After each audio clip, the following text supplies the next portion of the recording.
Georgian poetry, 1920–22 ***** Georgian poetry 1920–22 edited by Sir Edward Howard Marsh. The Poetry Bookshop, 35 Devonshire Street, Theobalds Road, London. W.C.1 McXi to Alice Meynell. Table of Contents. Prefatory note: Lascelles Abercrombie. Written Furs. Martin Armstrong. The Buzzards. Honey Harvest. Miss Thompson Goes Shopping. From the Buzzards. From the Buzzards. Edmund Blunden. The Poor Man's Pig. Arm Swim in Perch Fishing. The Giant Puffball. The Child's Grave. April Byway. From the Shepherd. From the Shepherd. From the Wagoner. From the Wagoner. From the Shepherd. From the Shepherd.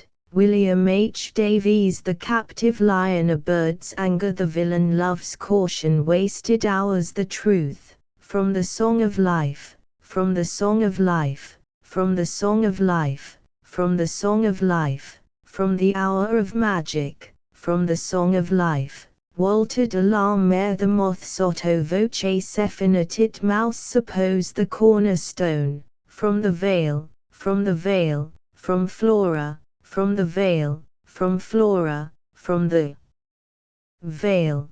John Drinkwater. Persuasion. From Seeds of Time. John Freeman. I will ask the evening sky. The cave's moon. Bathers in those old days. Caterpillars change. From Poems New and Old. From Poems New and Old. From Poems New and Old. From Music. From Poems New and Old. From Music. Wilfred Gibson. Fire. Barbara Fell. Philip and Phoebe. Whereby the Weir Worlds. From Neighbors. From Neighbors. From Neighbors. From Neighbors. From Neighbors. Robert Graves. Lost Love. Morning Phoenix. A Lover Since Childhood. Sullen Moods. The Pier Glass. The Troll's Nose. A Gay Fox's Dingle. The General Elliot. The Patchwork Bonnet. From the Pier Glass. From the Pier Glass. From the Pier Glass. From the Pier Glass. From the Pier Glass. From On English Poetry. From the Pier Glass.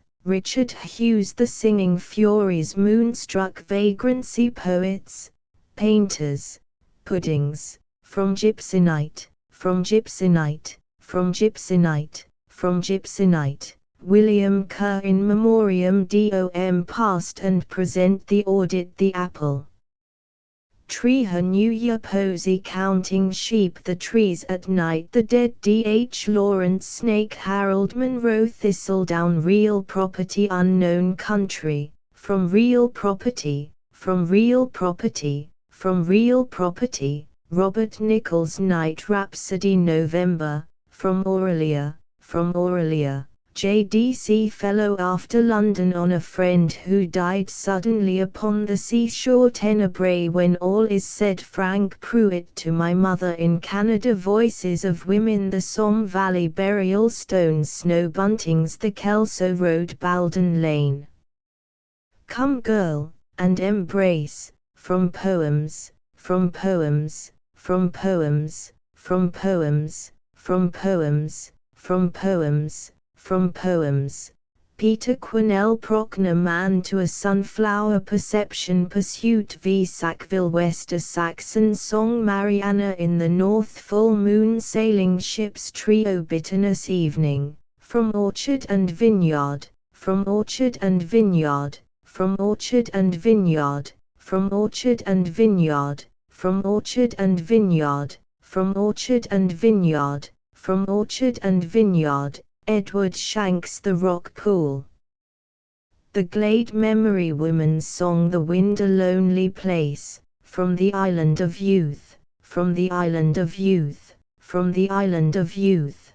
J.C. Squire. Elegy. Meditation in Lamplight. Late Snow. From Poems. Second Series. From Poems. Second Series. From Poems. Second Series. Francis Brett Young Seascape Sirocco The Quail's Song at Santa Cruz Bibliography Prefatory note: when the fourth volume of this series was published 3 years ago, many of the critics who had up till then, as Horace Walpole said of God, been the dearest creatures in the world to me, took another turn.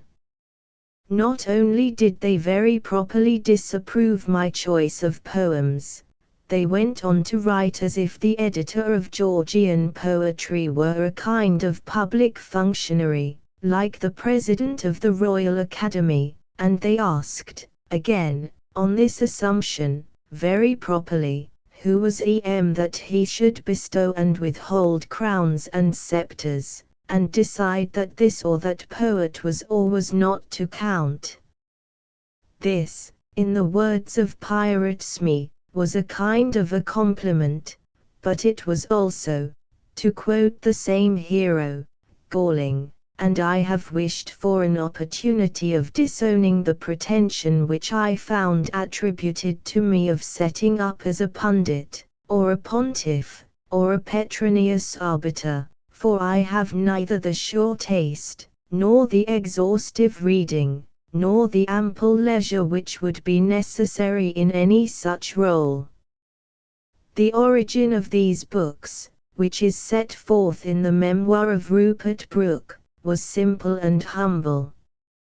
I found, 10 years ago, that there were a number of writers doing work which appeared to me extremely good, but which was narrowly known, and I thought that anyone, however unprofessional and meagerly gifted, who presented a conspectus of it in a challenging and manageable form might be doing a good turn both to the poets and to the reading public. So, I think I may claim, it proved to be. The first volume seemed to supply a want. It was eagerly bought. The continuation of the affair was at once taken so much for granted as to be almost unavoidable, and there has been no break in the demand for the successive books. If they have won for themselves any position, there is no possible reason except the pleasure they have given. Having entered upon a course of disclamation, I should like to make a mild protest against a further charge that Georgian poetry has merely encouraged a small clique of mutually indistinguishable poetasters to abound in their own and each other's sense or nonsense. It is natural that the poets of a generation should have points in common, but to my fond eye those who have graced these collections look as diverse as sheep to their shepherd, or the members of a Chinese family to their uncle, and if there is an allegation which I would deny with both hands, it is this, that an insipid sameness is the chief characteristic of an anthology which offers, to name almost at random 7 only out of 40, O ominous academic number. The work of Messrs. Abercrombie, Davies, Delarme, Graves, Lawrence, Nichols and Squire. The Ideal Georgian Poetry, a book which would earn neither by omission nor by inclusion, and would contain the best, and only the best poems of the best, and only the best poets of the day, could only be achieved, if at all, by dint of a royal commission. The present volume is nothing of the kind. I may add one word bearing on my aim in selection. Much admired modern work seems to me, in its lack of inspiration and its disregard of form, like gravy imitating lava. Its upholders may retort that much of the work which I prefer seems to them, in its lack of inspiration and its comparative finish, like tapioca imitating pearls. Either view, possibly both, may be right. I will only say that with an occasional exception for some piece of rebelliousness or even levity which may have taken my fancy, I have tried to choose no verse but such as in Wordsworth's phrase the high and tender muses shall accept with gracious smile, deliberately pleased. There are 7 newcomers, Messrs. Armstrong, Blunden, Hughes, Kerr, Pruitt and Quinnell, and Miss Sackville West. Thanks and acknowledgments are due to Messrs. Jonathan Cape, Chatto and Windus, R. Cobden Sanderson, Constable, W. Collins, Heinemann, Hodder and Stutton, John Lane, Macmillan, Martin Secker, Selwyn and Blount, Sidgwick and Jackson, and the Golden Cockerel Press, and to the editors of the Chapbook, the London Mercury and the Westminster Gazette. E.M. July, 1922. Contents: Lascelles Abercrombie written furs the dream all round the knoll, on days of quietest air, secrets are being told, and if the trees speak out, let them make uproar loud as drums, tease secrets still, shouted instead of whispered. There must have been a warning given once, no tree, on pain of withering and softly, to reach the slimmest of his snaky toes into this mount sward and rumple it, all trees stand back, taboo is on this soil. The trees have always scrupulously obeyed. The grass, that elsewhere grows as best it may under the larches, countable long nesh blades, here in clear sky pads the ground thick and close as wool upon a Southdown wether's back, and as in Southdown wool, your hand must sink up to the wrist before it find the roots. A bed for summer afternoons, this grass, but in the spring, not too softly entangling for lively feet to dance on, when the green flashes with daffodils. From Markle Way, from Demock, Kempley, Newent, Bromesborough, Redmarley, all the meadowland daffodils seem running in golden tides to Writton Firs, to make the knot of steep little wooded hills their brightest show, O bella eta de el oro. Now I breathe you again, my woods of Writton, not only golden with your daffodil fires lying in pools on the loose dusky ground beneath the larches, tumbling in broad rivers down sloping grass under the cherry trees and birches, but among your branches clinging a mist of that Ferrara gold I first loved in the easy hours then green with you, and as I stroll about you now, I have accompanying me, like troops of lads and lasses chattering and dancing in a shining fortune, those mornings when your alleys of long light and your brown rosin-scented shadows were enchanted with the laughter of my boys. The voices in the dream follow my heart, my dancing feet, dance as blithe as my heart can beat. Only can dancing understand what a heavenly way we pass treading the green and golden land, daffodils and grass. I had a song, too, on my road, but mine was in my eyes, for Malvern Hills were with me all the way, singing loveliest visible melodies blue as a South Sea bay, and ruddy as wine of France breadths of new-turned ploughland under them glowed. 'Twas my heart then must dance to dwell in my delight, no need to sing when all in song my sight moved over hills so musically made and with such colour played.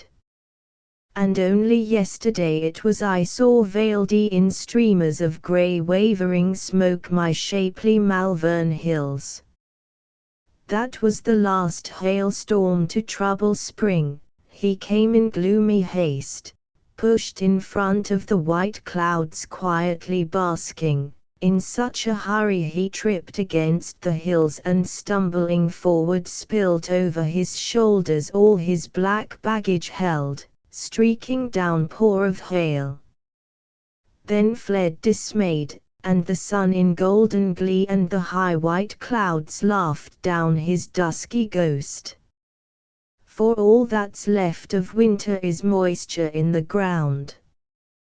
When I came down the valley last, the sun just thawed the grass and made me gentle turf, but still the frost was bony underneath.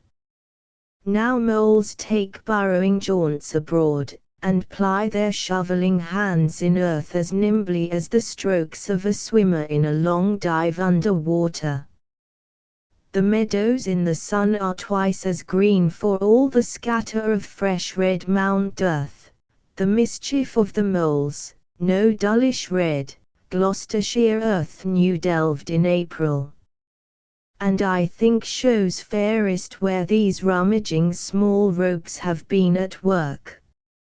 If you will look the way the sunlight slants making the grass one great green gem of light, bright earth, crimson and even scarlet, everywhere tracks the rambling underground affairs of moles, though 'tis but Kestrel Bay looking against the sun.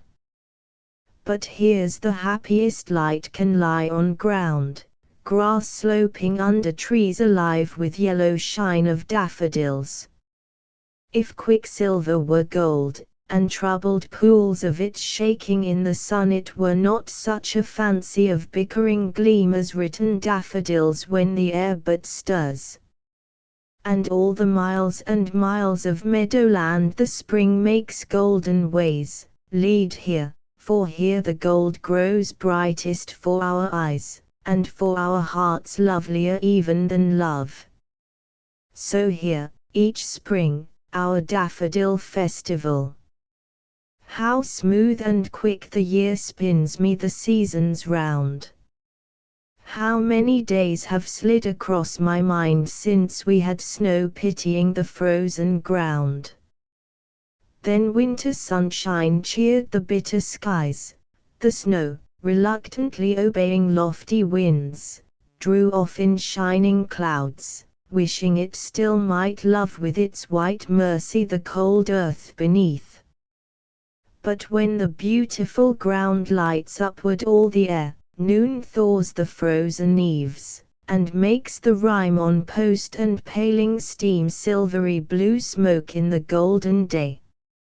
And soon from loaded trees in noiseless woods the snows slip thudding down, scattering in their trail bright icy sparkles through the glittering air, and the fir branches, patiently bent so long, sigh as they lift themselves to rights again.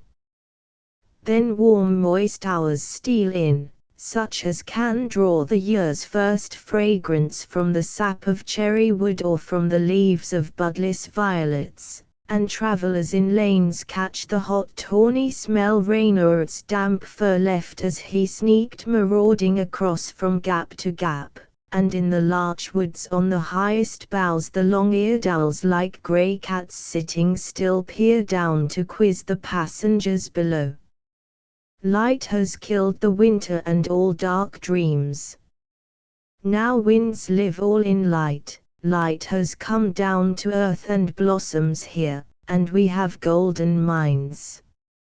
From out the long shade of a road high banked, I came on shelving fields, and from my feet cascading, streaming down the land, flickering lavish of daffodils flowed and fell, like sunlight on a water thrilledy with haste, such clear pale quivering flame, but a flame even more marvelously yellow.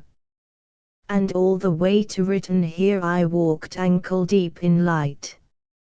It was as if the world had just begun, and in a mind new made of shadowless delight my spirit drank my flashing senses in, and gloried to be made of young mortality.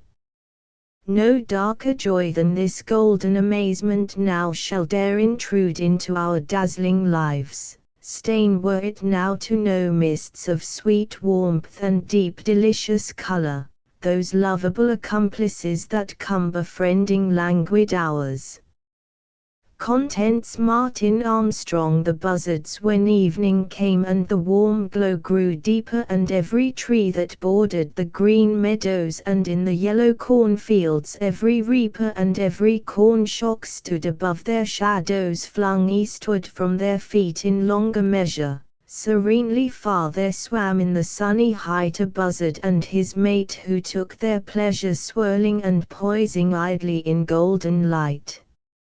On great pied motionless moth-wings borne along, so effortless and so strong, cutting each other's paths, together they glided, then wheeled asunder till they soared divided 2 valleys' width, as though it were delight to part like this, being sure they could unite so swiftly in their empty, free dominion, curved headlong downward, towered up the sunny steep, then, with a sudden lift of the one great pinion, swung proudly to a curve and from its height took half a mile of sunlight in one long sweep. And we, so small on the swift immense hillside, stood tranced, until our souls arose uplifted on those far-sweeping, wide, strong curves of flight, swayed up and hugely drifted, were washed, made strong and beautiful in the tide of sun-bathed air. But far beneath, beholden through shining deeps of air, the fields were golden and rosy burned the heather where cornfields ended. And still those buzzards wheeled, while light withdrew out of the vales and to surging slopes ascended, till the loftiest flaming summit died to blue. Contents Honey harvest late in March, when the days are growing longer and sight of early green tells of the coming spring and suns grow stronger. Round the pale willow catkins there are seen the year's first honeybees stealing the nectar, and bee-masters know this for the first sign of the honey flow. Then in the dark hillsides the cherry trees gleam white with loads of blossom where the gleams of piled snow lately hung, and richer streams the honey. Now, if chilly April days delay the apple blossom, and the May's first week come in with sudden summer weather, the apple and the hawthorn bloom together, and all day long the plundering hordes go round and every overweight blossom nods. But from that gathered essence they compound honey more sweet than nectar of the gods. Those blossoms fall ere June, warm June that brings the small white clover. Field by scented field, round farms like islands in the rolling weald, it spreads thick flowering or in wildness springs short-stemmed upon the naked downs, to yield a richer store of honey than the rose, the pink, the honeysuckle. Thence there flows nectar of clearest amber, redolent of every flowery scent that the warm wind upgathers as he goes. In mid-July be ready for the noise of million bees in old lime avenues, as though hot noon had found a droning voice to ease her soul. Here for those busy crews green leaves and pale-stemmed clusters of green strong flowers build heavy perfumed, cool, green twilight bowers whence, load by load, through the long summer days they fill their glassy cells with dark green honey, clear as chrysoprase, which housewives shun, but the bee-master tells this brand is more delicious than all else. In August time, if moors are near at hand, be wise and in the evening twilight load your hives upon a cart, and take the road by night, that, ere the early dawn shall spring and all the hills turn rosy with the ling, each waking hive may stand established in its new appointed land without harm taken, and the earliest flights set out at once to loot the heathery heights. That vintage of the heather yields so dense and glutinous a syrup that it foils him who would spare the comb and drain from thence its dark, full-flavored spoils, for he must squeeze to wreck the beautiful frail edifice. Not otherwise he sacks those many-chambered palaces of wax. Then let a choice of every kind be made, and, labelled, set upon your storehouse racks, of hawthorn honey that of almond smacks, the luscious lime tree honey, green as jade, pale willow honey, hived by the first rover, that delicate honey culled from apple blossom, that of sunlight tastes, and sunlight-coloured honey of the clover. Then, when the late year wastes, when night falls early and the noon is dulled and the last warm days are over, unlock the store and to your table bring essence of every blossom of the spring. And if, when wind has never ceased to blow all night, you wake to roofs and trees becalmed in level wastes of snow, bring out the lime tree honey, the embalmed soul of a lost July, or heather-spiced brown gleaming comb wherein sleeps crystallized all the hot perfume of the heathery slope. And, tasting and remembering, live in hope. Contents. Miss Thompson goes shopping. Miss Thompson at home in her lone cottage on the downs, with winds and blizzards and great crowns of shining cloud, with wheeling plover and short grass sweet with the small white clover, Miss Thompson lived, correct and meek, a lonely spinster, and every week on market day she used to go into the little town below, tucked in the great downs hollow bowl like pebbles gathered in a shoal.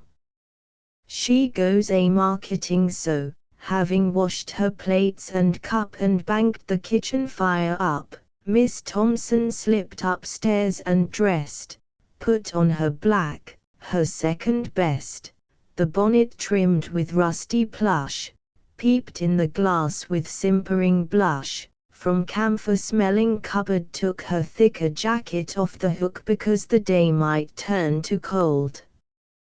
Then, ready, slipped downstairs and rolled the hearthrug back, then searched about, found her basket, ventured out, sneaked the door and paused to lock it and plunge the key in some deep pocket. Then as she tripped demurely down the steep descent, the little town spread wider till its sprawling street enclosed her and her footfalls beat on hard stone pavement, and she felt those throbbing ecstasies that melt through heart and mind, as, happy, free, her small, prim personality merged into the seething strife of auction marts and city life. She visits the bootmaker. Serenely down the busy stream Miss Thompson floated in a dream. Now, hovering bee-like, she would stop entranced before some tempting shop, getting in people's way and prying at things she never thought of buying, now wafted on without a name, until in course of time she came to Watson's boot shop. Long she pries at boots and shoes of every size, brown football boots with bar and stud for boys that scuffle in the mud, and dancing pumps with pointed toes glossy as jet, and dull black bows, slim ladies' shoes with 2-inch heel and sprinkled beads of gold and steel. How anyone can wear such things? On either side the doorway springs, as in a tropic jungle loom masses of strange thick-petaled bloom and fruits misshapen, fold on fold a growth of sand shoes rubber-soled, clambering the doorposts, branching, spawning their barbarous bunches like an awning over the windows and the doors. But, framed among the other stores, something has caught Miss Thompson's eye. Oh worldliness! Oh vanity! A pair of slippers, scarlet plush. Miss Thompson feels a conscious blush suffuse her face, as though her thought had ventured further than it ought. But oh that color's rapturous singing and the answer in her lone heart ringing. She turns, oh guardian angels, stop her from doing anything improper. She turns, and see, she stoops and bungles in through the sand shoes hanging jungles, away from light and common sense, into the shop dim lit and dense with smells of polish and tanned hide. Mrs. Watson.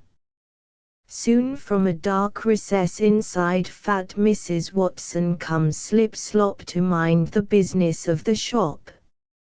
She walks flat-footed with a roll, a serviceable, homely soul, with kindly, ugly face like dough, hair dull and colorless as tow.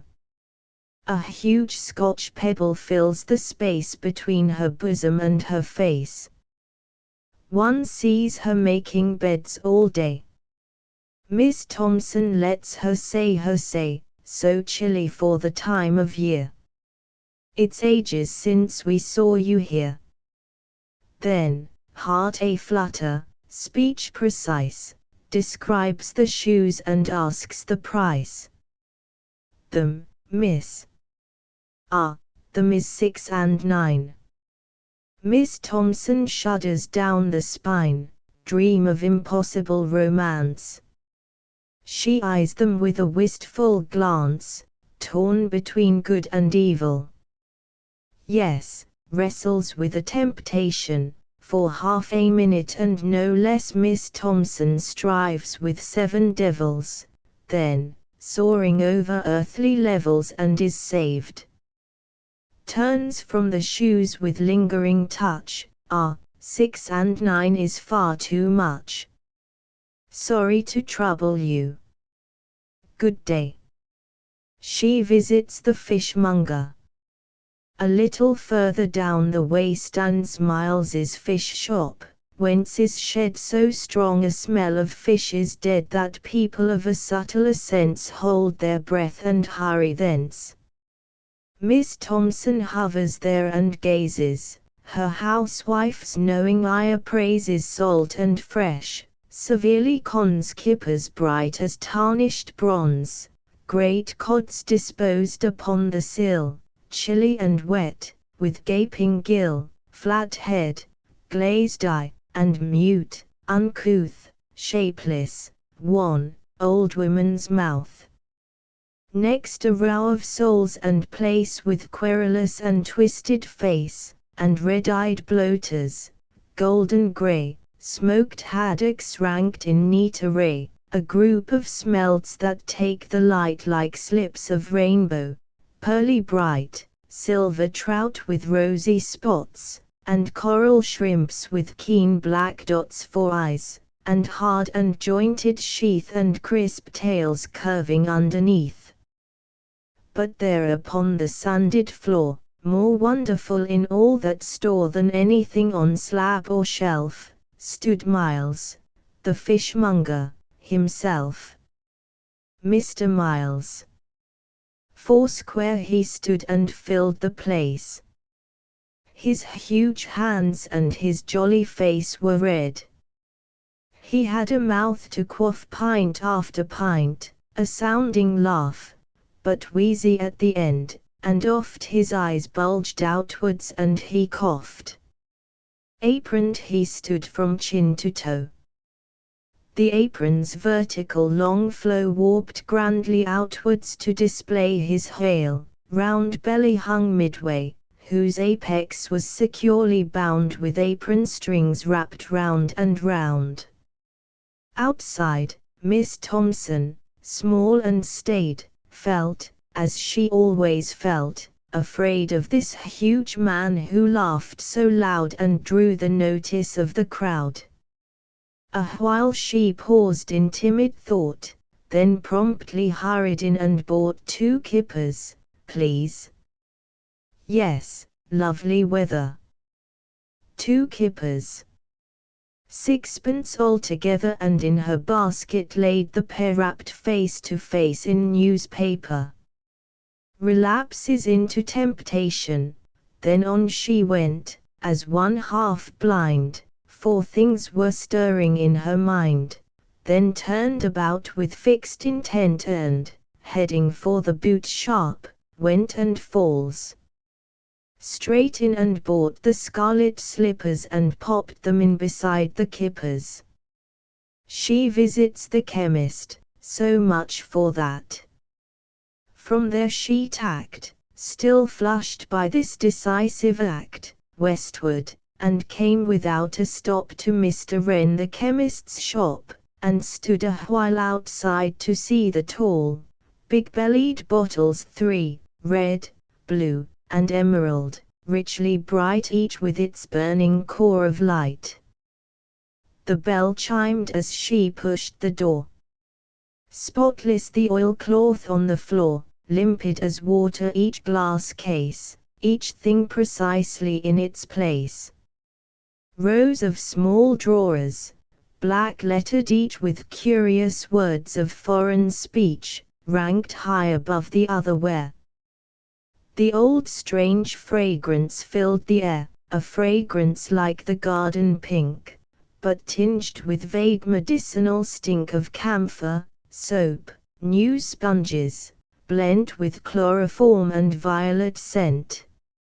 Mr. Wren and Wren the chemist, tall and spare, stood gaunt behind his counter there. Quiet and very wise he seemed, with skull-like face, bald head that gleamed, through spectacles his eyes looked kind. He wore a pencil tucked behind his ear, and never he mistakes the wildest signs the doctor makes prescribing drugs. Brown paper, string, he will not use for anything, but all in neat white parcels packs and sticks them up with sealing wax. Miss Thompson bowed and blushed, and then undoubting bought of Mr. Wren, being free from modern skepticism, a bottle for her rheumatism, also some peppermints to take in case of wind, an oval cake of scented soap, a penny square of pungent naphthalene to scare the moth. And after Wren had wrapped and sealed the lot, Miss Thompson clapped them in beside the fish and shoes. Good day, she says, and off she goes. Is led away to the pleasure of the town, be like Miss Thompson, with a next. Outside, you pause a while, perplexed, your bearings lost. Then all comes back such as groceries and millinery, and round she wheels, hot on the track of Giles the grocer, and from there to Emily the milliner, there to be tempted by the sight of hats and blouses fiercely bright. O guard Miss Thompson, powers that be, from crudeness and vulgarity. And other allurements still on from shop to shop she goes with sharp bird's eye, enquiring nose, prying and peering, entering some, oblivious of the thought of home. The town brimmed up with deep blue haze, but still she stayed to flit and gaze, her eyes a blur with rapturous sights, her small soul full of small delights, empty her purse, her basket filled. But at length is convinced of indiscretion. The traffic in the town was stilled. The clock struck 6. Men thronged the inns. Dear, dear, she should be home long since. And returns home. Then as she climbed the misty downs the lamps were lighted in the town's small streets. She saw them star by star multiplying from afar, till, mapped beneath her, she could trace each street, and the wide square marketplace sunk deeper and deeper as she went higher up the steep ascent. And all that soul-uplifting stir step by step fell back from her, the glory gone, the blossoming shriveled, and she, a small, frail thing, carrying her laden basket. Till darkness and silence of the hill received her in their restful care, and stars came dropping through the air. But loudly, sweetly sang the slippers in the basket with the kippers, and loud and sweet the answering thrills from her lone heart on the hills. Contents Edmund Blunden, the poor man's pig already fallen, plum bloom stars the green and apple boughs as nod as old toads' backs where their small roses ere a rose is seen. The building thrush watches old Job who stacks the bright peeled osiers on the sunny fence. The pent sow grunts to hear him stumping by, and tries to push the bolt and scamper thence, but her ringed snout still keeps her to the sty. Then out he lets her run, away she snorts in bundling gallop for the cottage door, with hungry hubbub begging crusts and orts. Then like the whirlwind bumping round once more, nuzzling the dog, making the pullets run, and sulky as a child when her play's done. Contents Almswomen at Quince's moat the squandering village ends, and there in the almshouse dwell the dearest friends of all the village, two old dames that cling as close as any true loves in the spring. Long, long ago they passed 70, and in this doll's house lived together then, all things they have in common, being so poor, and their one fear, death's shadow at the door. Each sundown makes them mournful, each sunrise brings back the brightness in their failing eyes. How happy go the rich fair weather days when on the roadside folk stare in amaze at such a honeycomb of fruit and flowers as mellows round their threshold. What long hours they gloat upon their steepling hollyhocks, bees' balsams, feathery southern wood, and stocks, fiery dragons' mouths, great mallow leaves for salves, and lemon plants in bushy sheaves, shaggy saw's hands with 5 green finger-tips. Such old sweet names are ever on their lips. As pleased as little children where these grow in cobbled pattens and worn gowns they go, proud of their wisdom when on gooseberry shoots they stuck eggshells to fright from coming fruits the brisk-billed rascals, pausing still to see their neighbor owls saunter from tree to tree, or in the hushing half-light mouse the lane long-winged and lordly. But when those hours wane, indoors they ponder, scared by the harsh storm whose pelting Saracens on the windows swarm, and listen for the mail to clatter past and church clocks deep bay withering on the blast. They feed the fire that flings a freakish light on pictured kings and queens grotesquely bright, platters and pitchers, faded calendars and graceful hourglass trim with lavenders. Many a time they kiss and cry, and pray that both be summoned in the self-same day, and Wiseman linnet tinkling in his cage end too with them the friendship of old age, and all together leave their treasured room some bell-like evening when the May's in bloom. Contents perch fishing on the far hill the cloud of thunder grew and sunlight blurred below, but sultry blue burned yet on the valley water where it hoards behind the miller's elm and floodgate boards, and there the wasps, that lodge the mill concealed in the vole's empty house, still drove afield to plunder touchwood from old crippled trees and build their young ones their hutched nurseries, still creaked the grasshopper's rasping unison nor had the whisper through the tanses run nor whether wisest bird gone home. How then should eels in the pebbled shallows ken lightning coming? Troubled up they stole to the deep-shadowed sullen water-hole, among whose warty snags the quaint perch lay. As cunning stole the boy to angle there, muffling least tread, with no noise balancing through the hangdog alder boughs his bright bamboo. Down plumbed the shuttled ledger, and the quill on the quicksilver water lay dead still. A sharp snatch, swirling to fro of the line, he's lost, he's won, with splash and scuffling shine past the low-lapping brandy flowers drawn in, the ogling hunchback perch with needled fin. And there beside him one as large as he, following his hooked mate, careless who shall see or what befall him, close and closer yet. The startled boy might take him in his net that folds the other.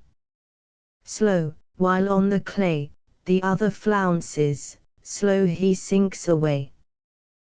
What agony usurps that watery brain for comradeship of 20 summers slain, for such delights below the flashing weir and up the sluice cut, playing buccaneer among the minnows, lolling in hot sun when bathing vagabonds had dressed and done, rootling in salty flannel weed for meal and river shrimps, when hushed the trundling wheel, snapping the dapping moth, and with new wonder prowling through old drowned barges falling asunder.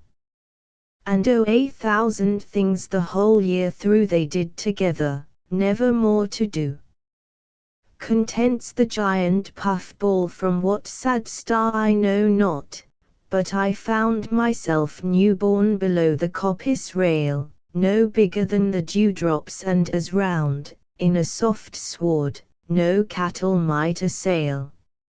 And so I gathered mightiness and grew with this one dream kindling in me, that I should never cease from conquering light and dew till my white splendor touched the trembling sky. A century of blue and stilly light bowed down before me, the dew came again, the moon my Sibyl worshipped through the night, the sun returned and long abode, but then hoarse drooping darkness hung me with a shroud and switched at me with shriveled leaves in scorn. Red morning stole beneath a grinning cloud, and suddenly clambering over dike and thorn a half-moon host of churls with flags and sticks hallooed and hurtled up the partridge brood, and death clapped hands from all the echoing thicks, and trampling envy spied me where I stood, who hailed me tired and quaking, hid me by, and came again after an age of cold, and hung me in the prison housedry from the great crossbeam.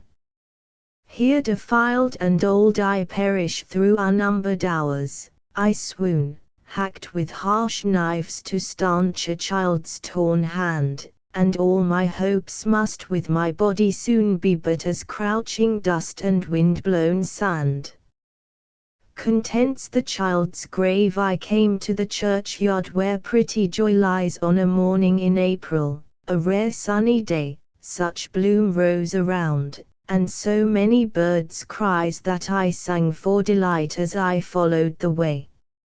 I sang for delight in the ripening of spring, for dandelions even were suns come to earth. Not a moment went by but a new lark took wing to wait on the season with melody's mirth. Love-making birds were my mates all the road, and who would wish surer delight for the eye than to see pairing goldfinches gleaming abroad or yellow hammers sunning on paling and sty? And stocks in the almswomen's garden were blown, with rich Easter roses each side of the door. The lazy white owls in the glade cool and lone paid calls on their cousins in the elm's chambered core. This peace, then, and happiness thronged me around. Nor could I go burdened with grief, but made merry till I came to the gate of that overgrown ground where scarce once a year sees the priest come to bury. Over the mounds stood the nettles in pride, and, where no fine flowers, their kind weeds dared to wave, it seemed but as yesterday she lay by my side, and now my dog ate of the grass on her grave. He licked my hand wondering to see me muse so, and wished I would lead on the journey or home, as though not a moment of spring were to go in brooding, but I stood, if her spirit might come and tell me her life, since we left her that day in the white-lilied coffin, and rained down our tears, but the grave held no answer, though long I should stay, how strange that this clay should mingle with hers. So I called my good dog, and went on my way, joy's spirit shone then in each flower I went by, and clear as the noon, in coppice and lay, her sweet dawning smile and her violet eye. Content's April byway friend whom I never saw, yet dearest friend, be with me travelling on the byway now in April's month and mood. Our steps shall bend by the shut smithy with its penthouse brow armed round with many a felly and cracked plough, and we will mark in his white smock the mill standing aloof, long numbed to any wind, that in his crannies mourns, and craves him still, but now there is not any grain to grind, and even the master lies too deep for winds to find. Grieve not at these, for there are mills amain with lusty sails that leap and drop away on further knolls, and lads to fetch the grain. The ash-spit wickets on the green betray new games begun and old ones put away. Let us fare on, dead friend, O deathless friend, where under his old hat as green as moss the hedger chops and finds new gaps to mend, and on his bonfires burns the thorns and dross, and hums a hymn, the best, thinks he, that ever was. There the grey guineafowl stands in the way, the young black heifer and the raw-ribbed mare, and scorn to move for tumbrel or for dray, and feel themselves as good as farmers there. From the young corn the prick-eared leverets stare at strangers come to spy the land. Small sirs, we bring less danger than the very breeze who in great zigzag blows the bee, and whirs in bluebell shadow down the bright green leas, from whom in frolic fit the chopped straw darts and flees. The cornel steepling up in white shall know the two friends passing by, and poplar smile all gold within. The church-top fowl shall glow to lure us on, and we shall rest a while where the wild apple blooms above the stile. The yellow frog beneath blinks up half bold, then scares himself into the deeper green. And thus spring was for you in days of old, and thus will be when I too walk unseen by one that thinks me friend, the best that there has been.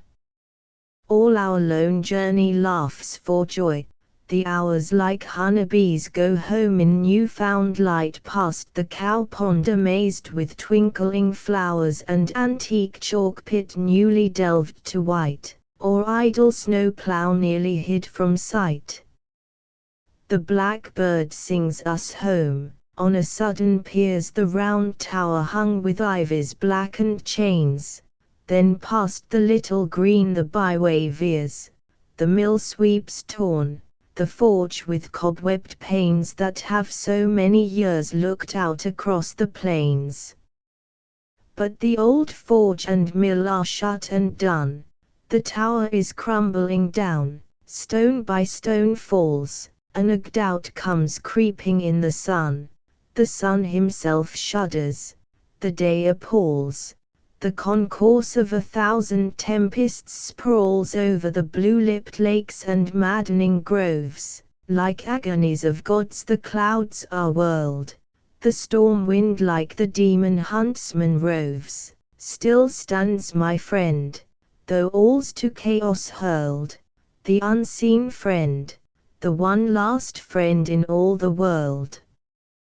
Contents William H. Davies. The captive lion, thou that in fury with thy knotted tail hast made this iron floor thy beaten drum, that now in silence walk'st thy little space, like a sea captain, careless what may come, what power has brought thy majesty to this, who gave those eyes their dull and sleepy look, who took their lightning out, and from thy throat the thunder when the whole wide forest shook.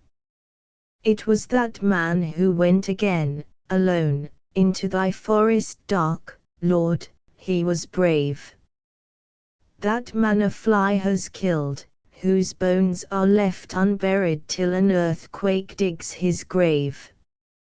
Contents a bird's anger, a summer's morning that has but one voice. 500 stocks, like golden lovers, lean their heads together, in their quiet way, and but one bird sings, of a number seen. It is the lark, that louder, louder sings, as though but this one thought possessed his mind. You silent robin, blackbird, thrush, and finch, I'll sing enough for all you lazy kind. And when I hear him at this daring task, peace, little bird, I say, and take some rest. Stop that wild, screaming fire of angry song, before it makes a coffin of your nest. Contents the villain, while joy gave clouds the light of stars, that beamed where they looked, and calves and lambs had tottering knees, excited, while they sucked, while every bird enjoyed his song, without one thought of harm or wrong. I turned my head and saw the wind, not far from where I stood, dragging the corn by her golden hair, into a dark and lonely wood. Contents love's caution, tell them, when you are home again, how warm the air was now, how silent were the birds and leaves, and of the moon's full glow, and how we saw afar a falling star. It was a tear of pure delight ran down the face of heaven this happy night. Our kisses are but love in flower, until that greater time when, gathering strength, those flowers take wing, and love can reach his prime. And now, my heart's delight, good night, good night. Give me the last sweet kiss, but do not breathe at home one word of this. Contents wasted hours, how many buds in this warm light have burst out laughing into leaves. And shall a day like this be gone before I seek the wood that holds the richest music known? Too many times have nightingales wasted their passion on my sleep, and brought repentance soon, but this one night I'll seek the woods, the nightingale, and moon. Contents the truth, since I have seen a bird one day, his head pecked more than half away, that hopped about, with but one eye, ready to fight again, and die. Oft times since then their private lives have spoiled that joy their music gives. So when I see this robin now, like a red apple on the bough, and question why he sings so strong, for love, or for the love of song, or sings, maybe, for that sweet rill whose silver tongue is never still. Ah, now there comes this thought unkind, born of the knowledge in my mind. He sings in triumph that last night he killed his father in a fight, and now he'll take his mother's blood, the last strong rival for his food. Contents Walter de la Mare, the moth iled in the midnight air, musked with the dark's faint bloom, out into glooming and secret haunts the flame cries, come. Lovely in dye and fan, a tremble in shimmering grace, A moth from her winter swoon uplifts her face, stares from her glamorous eyes, wafts her on plumes like mist, in ecstasy swirls and sways to her strange tryst. Contents sotto voce to Edward Thomas. The haze of noon wound silver grey, the soundless mansion of the sun, the air made visible in his ray, like molten glass from furnace run, quivered o'er heat-baked turf and stone, and the flower of the gorse burned on, burned softly as gold of a child's fair hair along each spiky spray, and shed almond-like incense in the air whereon our senses fed. At foot, a few sparse harebells, blue and still as were the friend's dark eyes that dwelt on mine, transfixed through with sudden ecstatic surmise. "HST," he cried softly, smiling, and lo, stealing amidst that maze gold green, I heard a whispering music flow from guileful throat of bird, unseen, so delicate, the straining ear scarce carried its faint syllabling into a heart caught up to hear that inmost pondering of bird-like self with self. We stood, in happy trance-like solitude, hearkening a lullaby grieved and sweet, as when on isle uncharted beat gainst coral at the palm tree's root, with brine clear, snow-white foam afloat, the wailing, not of water or wind, a hushed, far, wild, divine lament, when Prospero his wizardry bent winged Ariel to bind. Then silence, and o'er flooding noon. I raised my head, smiled too. And he moved his great hand, the magic gone, gently amused to see my ignorant wonderment. He sighed. It was a nightingale, he said, that sotto voce cons the song he'll sing when dark is spread, and night's vague hours are sweet and long, and we are laid abed. Contents Zephyrina black lackeys at the wide-flung door stand mute as men of wood. Gleams like a pool the ballroom floor, a burnished solitude. 100 waxen tapers shine from silver sconces, softly pine cello, fiddle, mandolin, to music deftly wooed, and dancers in cambric, satin, silk, with glancing hair and cheeks like milk, wreathe, curtsy, intertwine. The drowse of roses lulls the air wafted up the marble stair. Like warbling water clucks the talk. From room to room in splendor walk guests, smiling in the airy sheen, carmine and azure, white and green, they stoop and languish, pace and preen bare shoulder, painted fan, gemmed wrist and finger, neck of swan, and still the plucked strings warble on, still from the snow-bowered, link-lit street the muffled hooves of horses beat, and harness rings, and foam-flecked bit clanks as the slim heads toss and stare from deep, dark eyes. Smiling, at ease, mount to the porch the pomped grandees in lonely state, by twos and threes, exchanging languid courtesies, while torches fume and flare. And now the banquet calls. A blare of squalling trumpets clots the air. And, flocking out, streams up the rout, and lilies nod to velvet's swish, and peacocks prim on gilded dish, vast pies thick glazed, and gaping fish, towering confections crisp as ice, jellies aglare like cockatrice, with thousand savors tongues entice. Fruits of all hues barbaric gloom, pomegranate, quince and peach and plum, mandarin, grape, and cherry clearing low beech glassy chandelier, where nectarous flowers their sweets distill, jessamine, tuberose, chamomile, wild-eye narcissus, anemone, tendril of ivy and vinery. Now odorous wines the goblets fill, gold-cradled meets the menial spare from gilded chair to gilded chair. Now roars the talk like crashing seas, foams upward to the painted frieze, echoes and ebbs. Still surges in, to yelp of hautboy and violin, plumed and bedazzling, rosed and rare, dance bemused, with cheek aglow, stooping the green-twined portal through, sighing with laughter, debonair, that concourse of the proud and fair, and lo! La, la! Mama! Mama! Falls a small cry in the dark and calls, I see you standing there.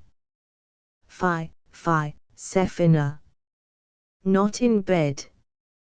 Crouched on the staircase overhead, like ghost she gloats, her lean hand laid on alabaster balustrade, and gazes on and on down on that wondrous to and fro till finger and foot are cold as snow, and half the night is gone, and dazzled eyes are sore bested, nods drowsily the sleek locked head, and, vague and far, spins, fading out, that rainbow-colored, reeling rout, and, with faint sighs, her spirit flies into deep sleep.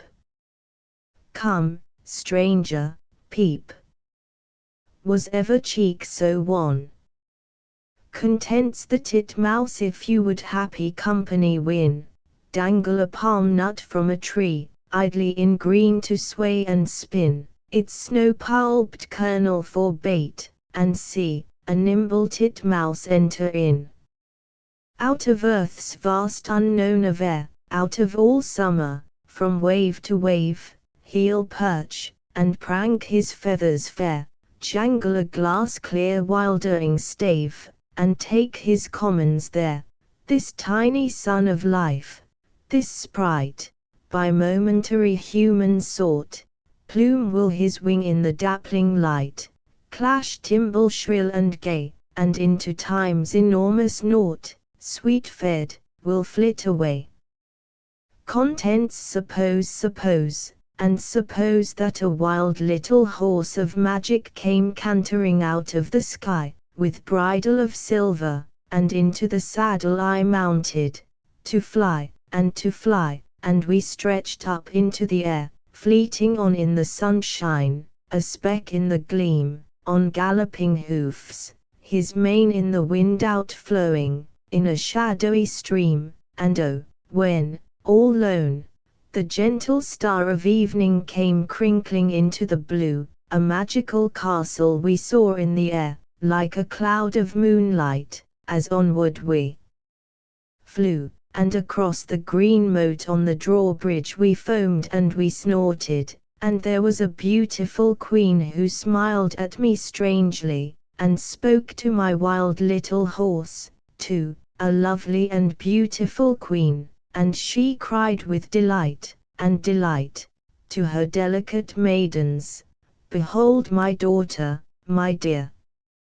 And they crowned me with flowers, and then to their harps sate playing, solemn and clear, and magical cakes and goblets were spread on the table, and at window the birds came in, hopping along with bright eyes, pecking crumbs from the platters, and sipped of the wine, and splashing up to the roof-tossed fountains of crystal, and princes in scarlet and green shot with their bows and arrows, and kneeled with their dishes of fruits for the queen, and we walked in a magical garden with rivers and bowers, and my bed was of ivory and gold, and the queen breathed soft in my ear a song of enchantment, and I never grew old.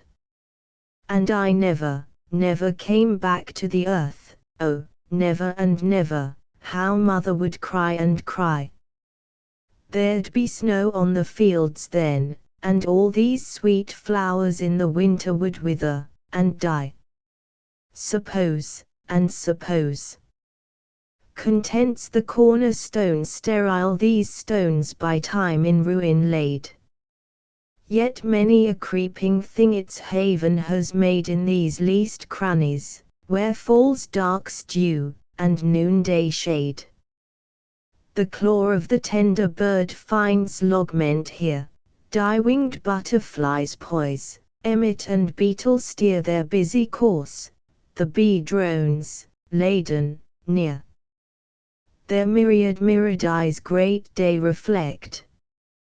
By their exquisite fairings is this granite specked, is trodden to infinite dust, by gnawing lichens decked.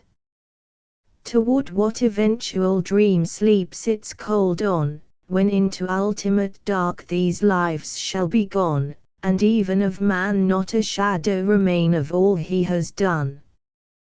Contents / contents, P2 John drink water. Then I asked, does a firm persuasion that a thing is so, make it so? He replied, all poets believe that it does, and in ages of imagination this firm persuasion removed mountains, but many are not capable of a firm persuasion of anything. Blake's Marriage of Heaven and Hell. Persuasion I at any moment love unheralded comes, and is king. Then as, with a fall of frost, the buds upon the hawthorn spread are withered in untimely burial, so love, occasion gone, his crown puts by, and as a beggar walks unfriended ways, with but remembered beauty to defy the frozen sorrows of unsceptred days. Or in that later travelling he comes upon a bleak oblivion, and tells himself, again, forgotten tombs are all now that love was, and blindly spells his royal state of older glory cursed, saying I have forgot, and that's the worst. 2 If we should part upon that one embrace, and set our courses ever, each from each, with all our treasure but a fading face and little ghostly syllables of speech, should beauty's moment never be renewed, and moons on moons look out for us in vain, and each but whisper from a solitude to hear but echoes of a lonely pain, still in a world that fortune cannot change should walk those two that once were you and I, those two that once when moon and stars were strange poets above us in an April sky, heard a voice falling on the midnight sea, mute, and forever, but for you and me. 3 This nature, this great flood of life, this cheat that uses us as baubles for her coat, takes love, that should be nothing but the beat of blood for its own beauty, by the throat, saying, you are my servant and shall do my purposes, or utter bitterness shall be your wage, and nothing come to you but stammering tongues that never can confess. Undaunted then in answer here I cry, you wanton, that control the hand of him who masquerades as wisdom in a sky where holy, holy, sing the cherubim, I will not pay 1 penny to your name though all my body crumble into shame. For woman, I once had whimpered at your hand, saying that all the wisdom that I sought lay in your brain, that you were as the sand should cleanse the muddy mirrors of my thought, I should have read in you the character of oracles that quick 1,000 lays, looked in your eyes, and seen accounted their Solomon's legend for bewildered praise. Now have I learned love as love is. I take your hand, and with no inquisition learn all that your eyes can tell, and that's to make a little reckoning and brief, then turn away, and in my heart I hear a call, I love, I love, I love, and that is all. When all the hungry pain of love I bear, and in poor lightless thought but burn, and wit goes hunting wisdom everywhere, yet can no word of revelation learn, when endlessly the scales of yea and nay in dreadful motion fall and rise and fall, when all my heart in sorrow I could pay until at last were left no tear at all, then if with tame or subtle argument companions come and draw me to a place where words are but the tappings of content, and life spreads all her garments with a grace, I curse that ease, and hunger in my heart back to my pain and lonely to depart. 6. Not anything you do can make you mine, for enterprise with equal charity in duty as in love elect will shine, the constant slave of mutability. Nor can your words for all their honey breath outsing the speech of many an older rhyme, and though my ear deliver them from death one day or two, it is so little time. Nor does your beauty in its excellence excel 1,000 in the daily sun, yet must I put a period to pretense, and with my logic's catalogue have done, for act and word and beauty are but keys to unlock the heart, and you, dear love, are these. 7. Never the heart of spring had trembled so as on that day when first in paradise we went afoot as novices to know for the first time what blue was in the skies, what fresher green than any in the grass, and how the sap goes beating to the sun, and tell how on the clocks of beauty pass minute by minute till the last is done. But not the new birds singing in the brake, and not the buds of our discovery, the deeper blue, the wilder green, the ache for beauty that we shadow as we see, made heaven, but we, as love's occasion brings, took these, and made them paradisal things. 8. The lilacs offer beauty to the sun, throbbing with wonder as eternally for sad and happy lovers they have done with the first bloom of summer in the sky, yet they are newly spread in honor now, because, for every beam of beauty given out of that clustering heart, back to the bough my love goes beating, from a greater heaven. So be my love for good or sorry luck bound, it has virtue on this April eve that shall be there forever when they pluck lilacs for love. And though I come to grieve long at a frosty tomb, there still shall be my happy lyric in the lilac tree. 9. When they make silly question of my love, and speak to me of danger and disdain, and look by fond old argument to move my wisdom to docility again, when to my prouder heart they set the pride of custom and the gossip of the street, and show me figures of myself beside a self diminished at their judgment seat, then do I sit as in a drowsy pew to hear a priest expounding heavenly will, defiling wonder that he never knew with stolen words of measured good and ill, for to the love that knows their counseling, out of my love contempt alone I bring.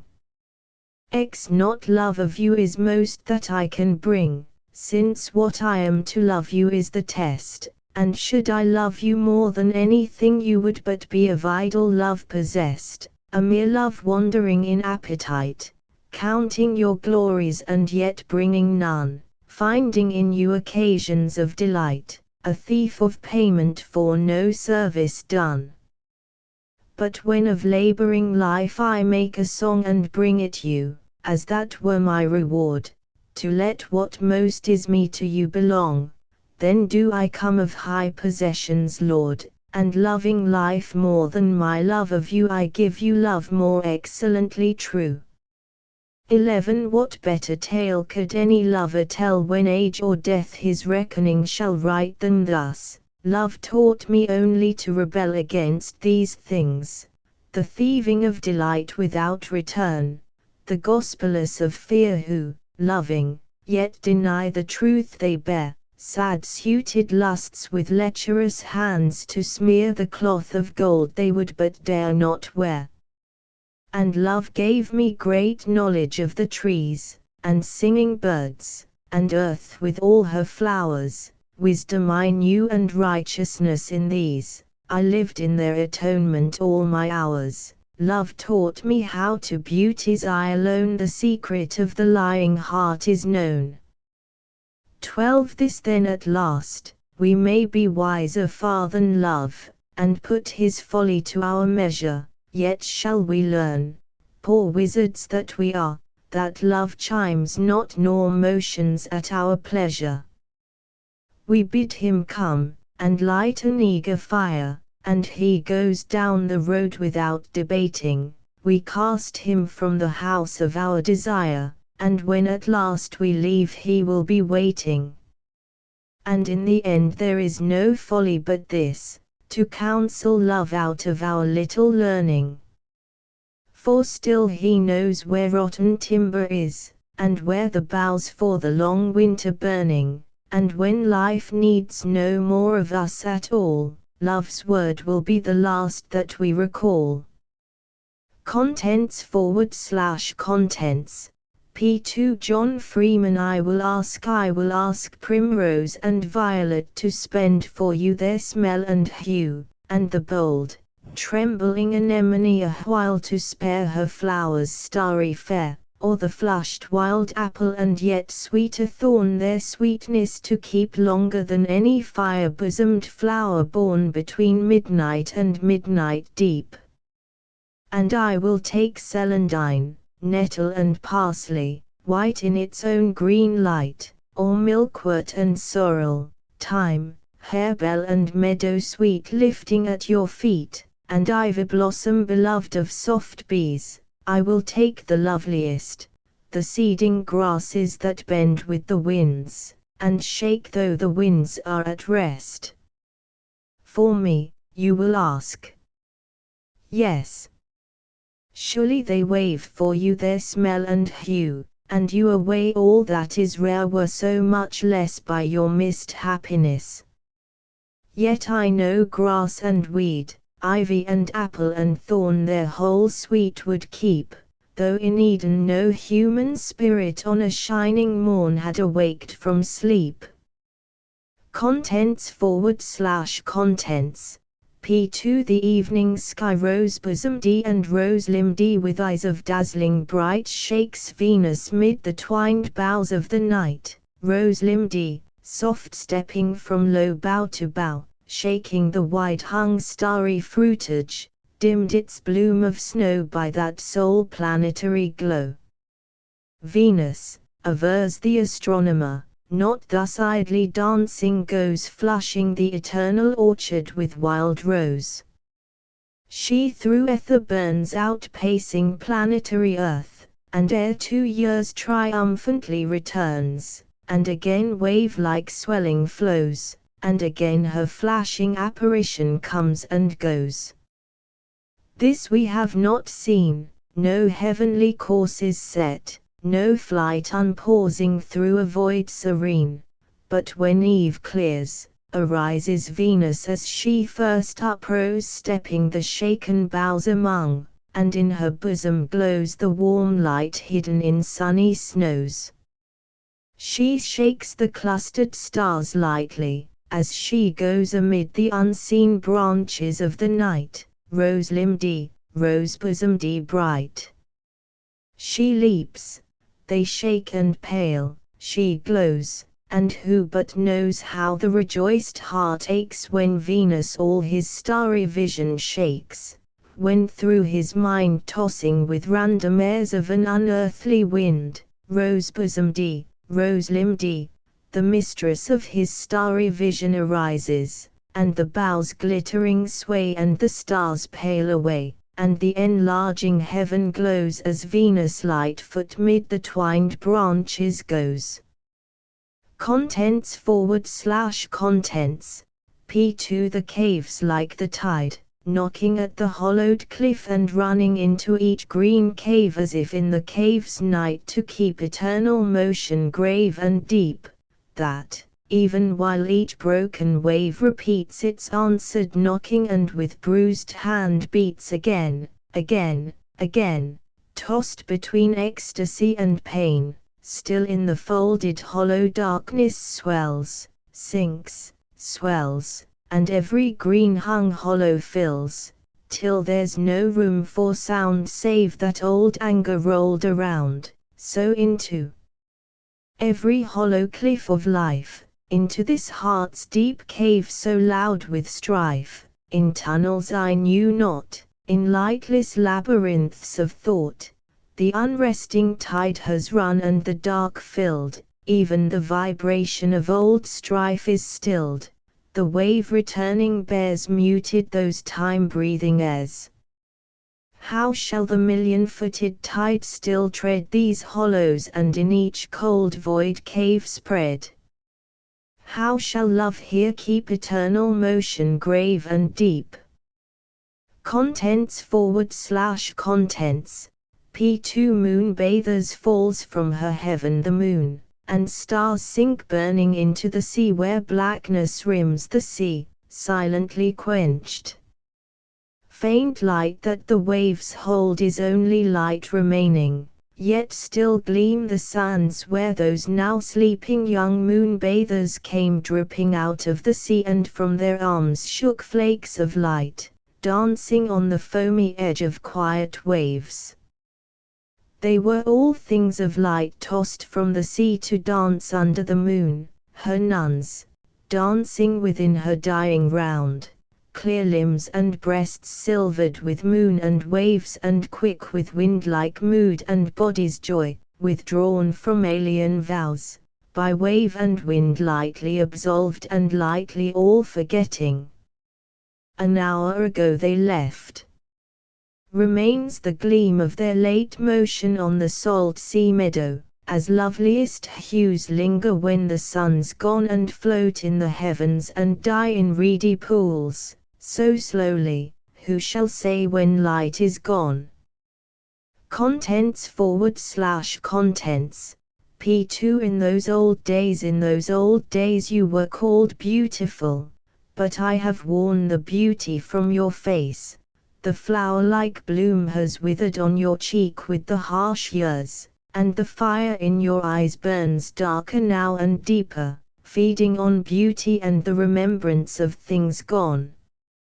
Even your voice is altered when you speak, or is grown mute with old anxiety for me.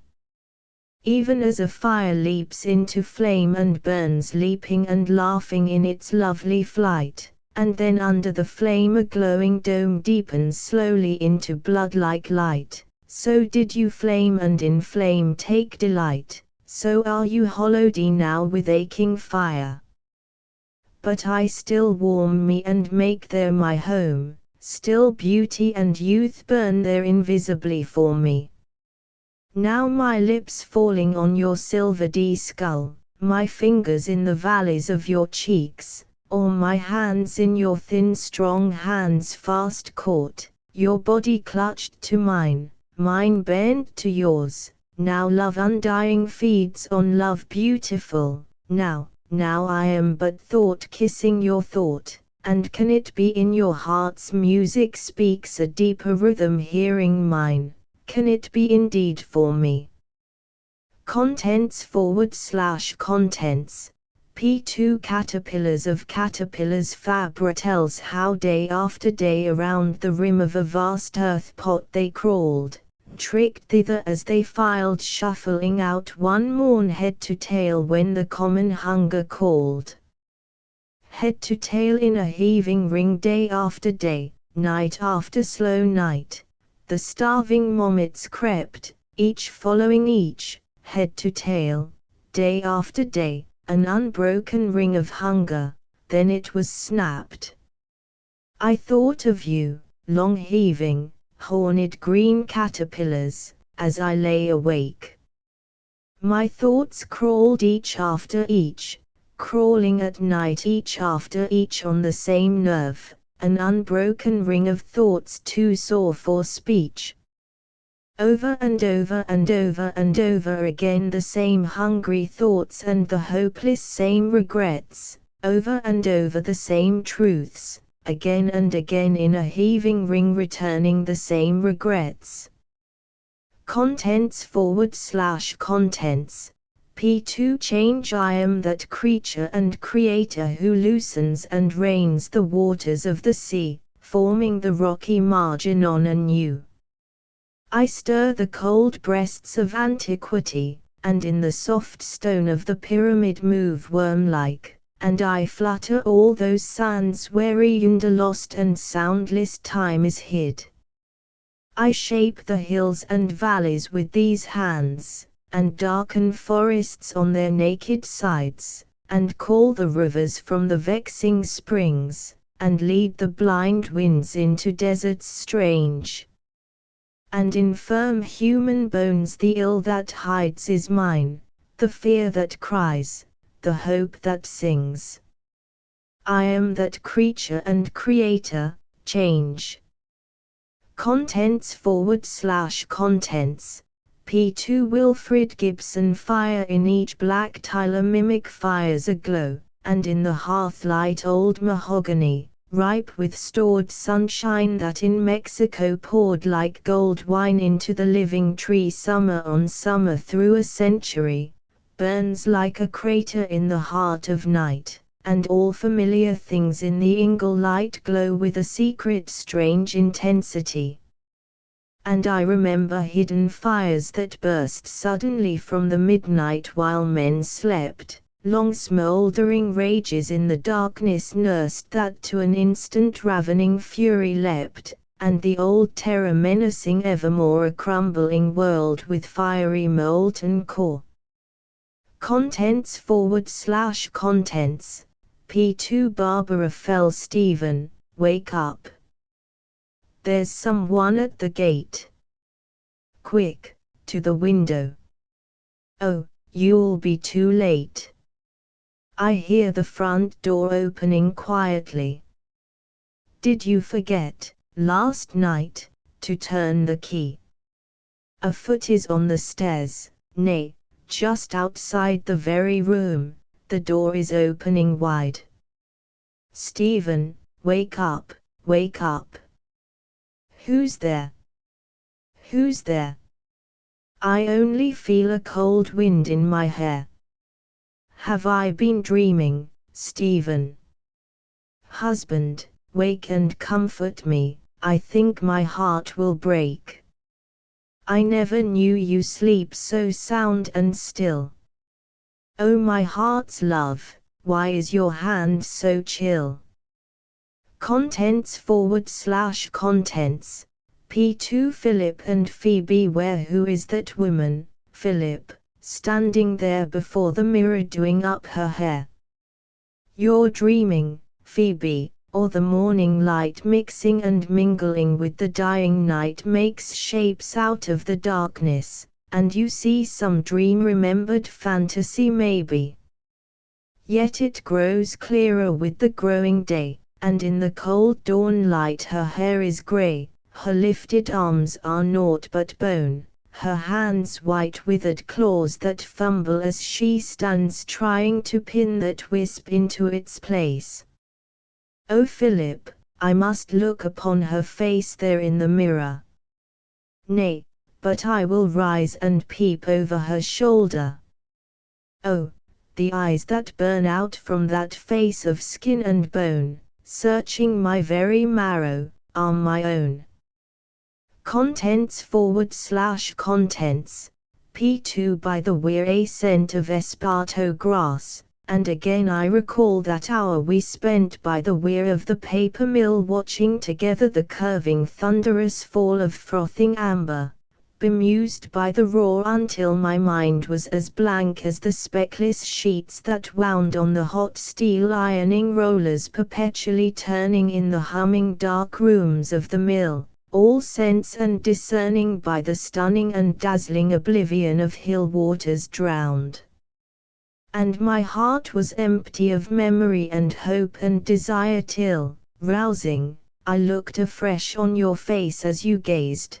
Behind you an old gnarled fruit tree in one still fire of innumerable flame in the sun of October blazed, scarlet and gold that the first white frost would spill with eddying flicker and patter of dead leaves falling, looked on your face, as an outcast from Eden, recalling a vision of Eve as she dallied bewildered and still by the serpent-encircled tree of knowledge that flamed with gold and scarlet of good and evil, her eyes rapt on the river of life, then bright and untamed by the labor and sorrow and fear of a world that dies. Your ignorant eyes looked up into mine, and I knew that never our hearts should be one till your young lips had tasted the core of the bittersweet fruit, and wise and toil-wasted you should stand at my shoulder, an outcast from Eden too. Contents P2 Worlds through the pale green forest of tall bracken stalks, whose interwoven fronds, a jade green sky, above me glimmer, infinitely high. Towards my giant hand a beetle walks in glistening emerald mail, and as I lie watching his progress through huge grassy blades and over pebble boulders, my own world fades and shrinks to the vision of a beetle's eye. Within that forest world of twilight green ambushed with unknown perils, one endless day I travel down the beetle trail between huge glossy boles through green infinity, till flashes a glimpse of blue sea through the bracken asway, and my world is again a tumult of windy sea. Contents P2 Robert Graves lost love. His eyes are quickened so with grief, he can watch a grass or leaf every instant grow, he can clearly through a flint wall see, or watch the startled spirit flee from the throat of a dead man. Across 2 counties he can hear, and catch your words before you speak. The woodlouse or the maggot's weak clamor rings in his sad ear, and noise so slight it would surpass credence, drinking sound of grass, worm talk, clashing jaws of moth chumbling holes in cloth, the groan of ants who undertake gigantic loads for honor's sake, their sinews creak, their breath comes thin, whir of spiders when they spin, and minute whispering, mumbling, sighs of idle grubs and flies. This man is quickened so with grief, he wanders godlike or like thief inside and out, below, above, without relief seeking lost love. Contents P2 Morning phoenix in my body lives a flame, flame that burns me all the day, when a fierce sun does the same, I am charred away. Who could keep a smiling wit, roasted so in heart and hide, turning on the sun's red spit, scorched by love inside? Caves I long for and cold rocks, minnow-peopled country brooks, blundering gales of equinox, sunless valley nooks, daily so I might restore calcined heart and shriveled skin, a morning phoenix with proud roar kindled new within. Contents P2 AM lover since childhood tangled in thought am I, stumble in speech do I blunder and blush for the reason why? Wander aloof do I, lean over gates and sigh, making friends with the bee and the butterfly? If thus and thus I do, dazed by the thought of you, walking my sorrowful way in the early dew, my heart cut through and through in this despair of you, starved for a word or a look will my hope renew, give then a thought for me walking so miserably, wanting relief in the friendship of flower or tree, do but remember, we once could in love agree, swallow your pride, let us be as we used to be. Contents P2 Sullen moods love, do not count your labor lost though I turn sullen, grim, retired even at your side, my thought is crossed with fancies by old longings fired. And when I answer you, some days vaguely and wildly, do not fear that my love walks forbidden ways, breaking the ties that hold it here.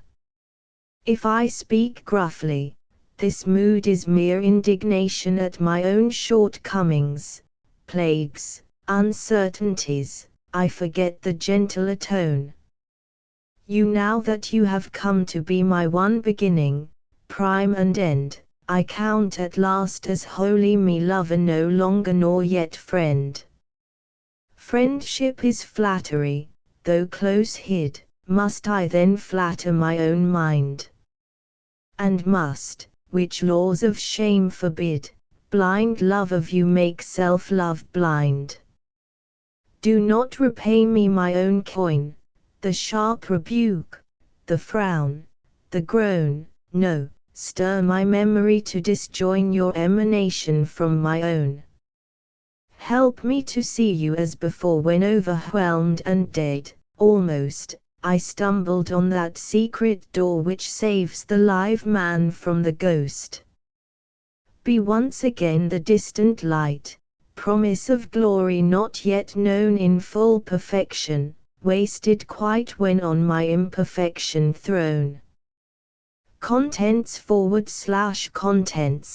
P to the pier glass lost manor where I walk continually a ghost, while yet in woman's flesh and blood, up your broad stairs mounting with outspread fingers and gliding steadfast down your corridors I come by nightly custom to this room, and even on sultry afternoons I come drawn by a thread of time-sunk memory. Empty, unless for a huge bed of state shrouded with rusty curtains drooped awry, a puppet theatre where malignant fancy peoples the wings with fear. At my right hand a ravelled bell-pull hangs in readiness to summon me from attic glooms above service of elder ghosts. Here at my left a sullen pier glass cracked from side to side scorns to present the face as do new mirrors with a lying flush, but shows it melancholy and pale, as faces grow that look in mirrors. Is here no life? Nothing but the thin shadow and blank foreboding, never a wainscot rat rasping a crust. Or at the window pane no fly, no blue bottle, no starveling spider. The windows frame a prospect of cold skies half merged with sea, as at the first creation, abstract, confusing welter. Face about. Peer rather in the glass once more, take note of self, the grey lips and long hair dishevelled, sleep-staring eyes. Ah, mirror, for Christ's love give me one token that there still abides remote, beyond this island mystery, so be it only this side hope, somewhere, in streams, on sun-warm mountain pasturage, true life. Natural breath, not this phantasma. A rumour, scarcely yet to be reckoned sound, but a pulse quicker or slower, then I know my plea is granted, death prevails not yet. For bees have swarmed behind in a close place pent up between this glass and the outer wall. The combs are founded, the queen rules her court. Bee sergeants posted at the entrance chink are sampling each returning honey cargo with scrutinizing mouth and commentary, slow approbation, quick dissatisfaction, disquieting rhythm, that leads me home at last from labyrinthine wandering. This new mood of judgment orders me my present duty, to face again a problem strongly solved in life gone by, but now again proposed out of due time for fresh deliberation. Did not my answer please the master's ear? Yet, I'll stay obstinate. How went the question, a paltry question set on the elements of love and the wronged lover's obligation? kill or forgive. Still does the bed ooze blood. Let it drip down till every floor plank rot.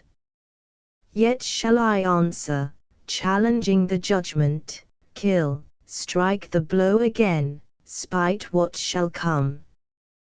Kill, strike, again, again the bees in chorus hum. Contents / contents, P2 the troll's nosegay, a simple nosegay. Was that much to ask? Winter still gloomed, with scarce a bud yet showing. He loved her ill, if he resigned the task. Somewhere she cried, there must be blossom blowing.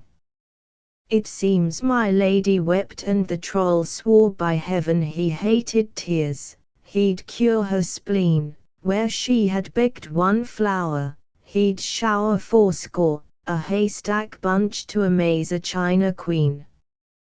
Cold fog-drawn lily, pale mist magic rose he conjured, and in a glassy cauldron set with elvish unsubstantial mignonette and such vague bloom as wandering dreams enclose. But she, awed, charmed to tears, distracted, yet, even yet, perhaps, a trifle piqued, who knows? Contents / contents, P2 Fox's dingle take now a country mood, resolve, distill it, 9 acre swaying alive, June flowers that fill it, spicy sweet briar bush, the uneasy wren fluttering from ash to birch and back again. Milkwort on its low stem, spread hawthorn tree, sunlight patching the wood, a hive-bound bee. Girls riding nim nim nim, ladies, trot trot, gentlemen hard at gallop, shouting, steam hot.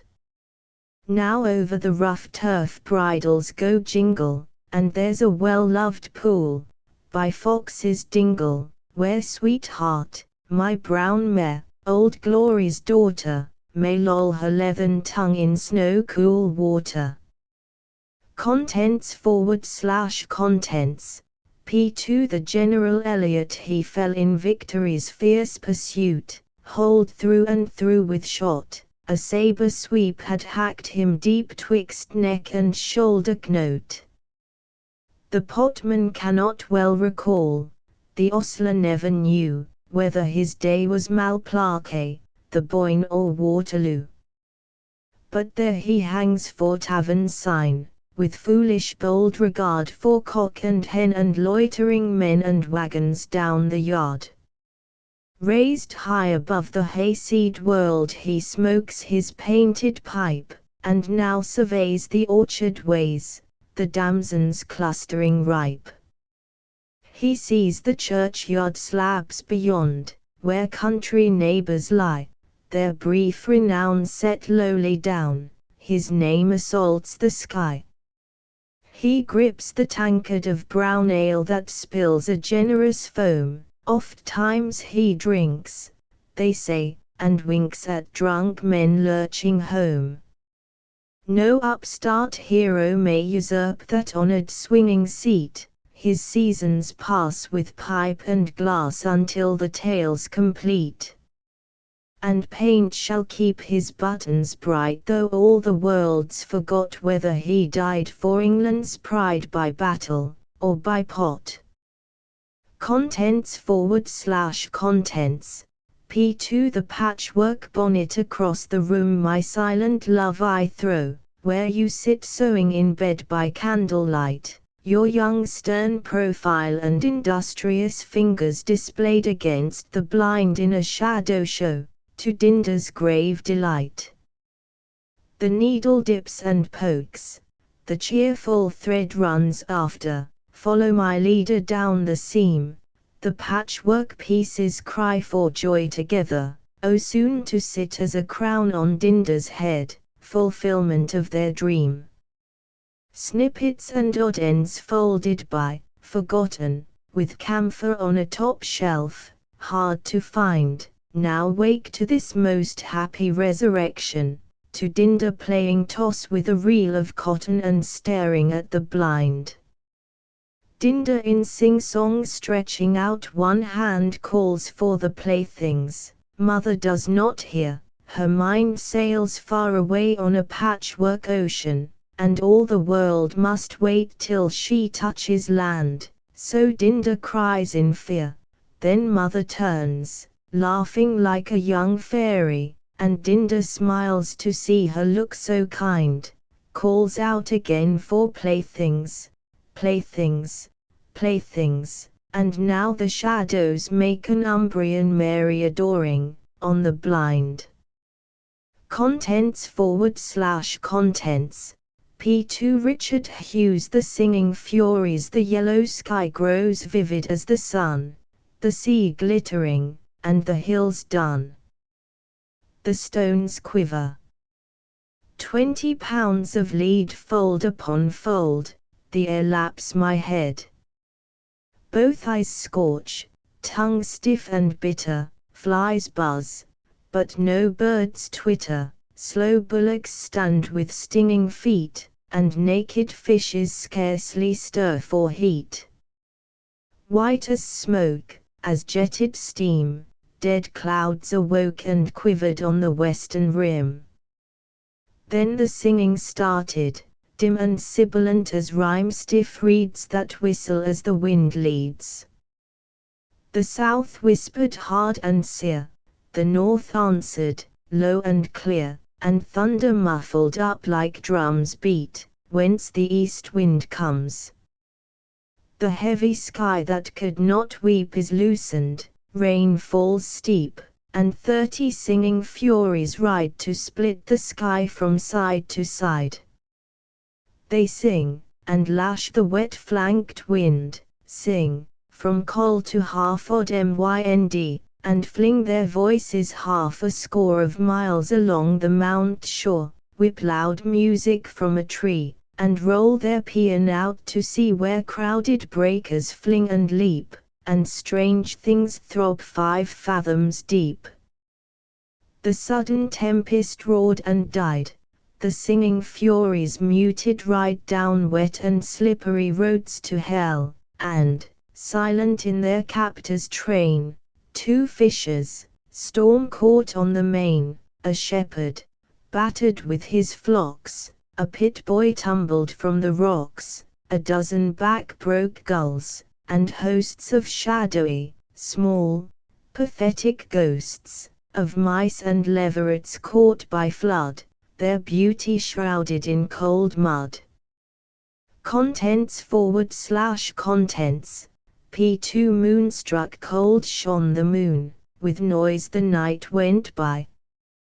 Trees uttered things of woe, bent grass dared not grow, desperate man with haggard eyes and hands that fence away the skies, on rock and briar stumbling, is it fear of the storm's rumbling, of the hissing cold rain, or lightning's tragic pain drives you so madly?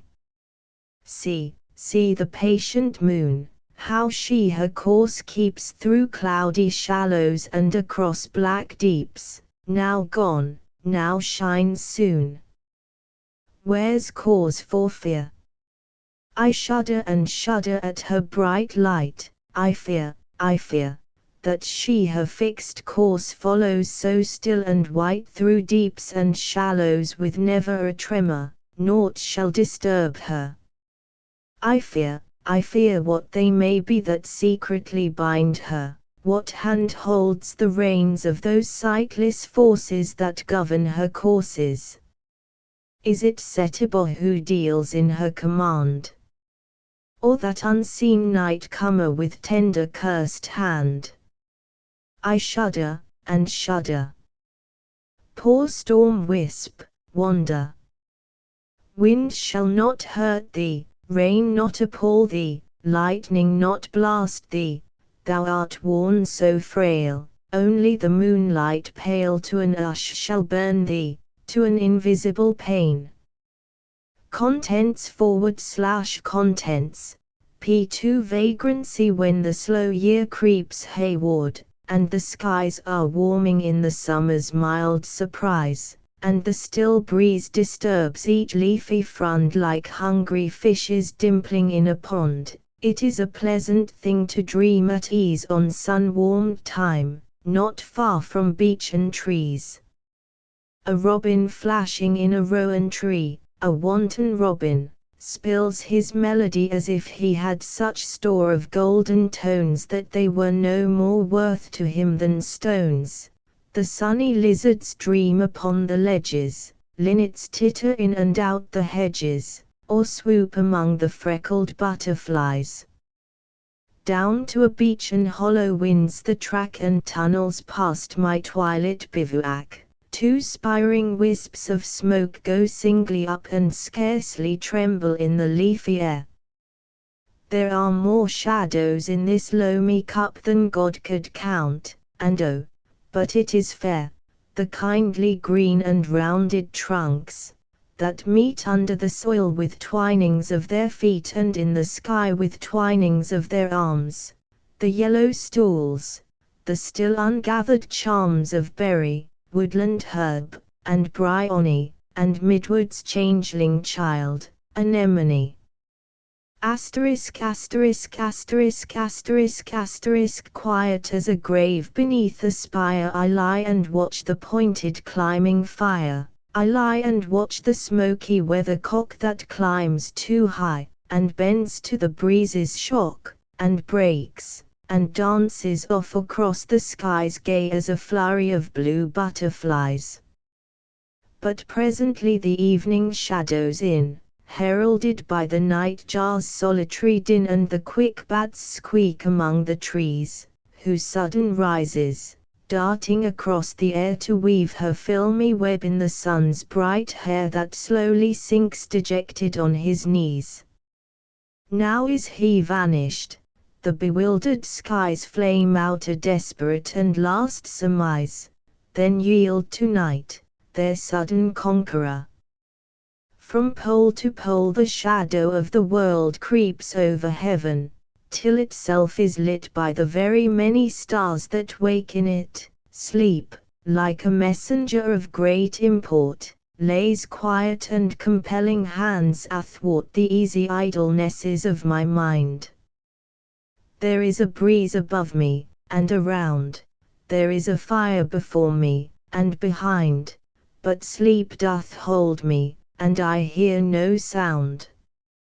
In the far west the clouds are mustering, without hurry, noise, or blustering, and soon as body's nightly sentinel himself doth nod, I open furtive eyes.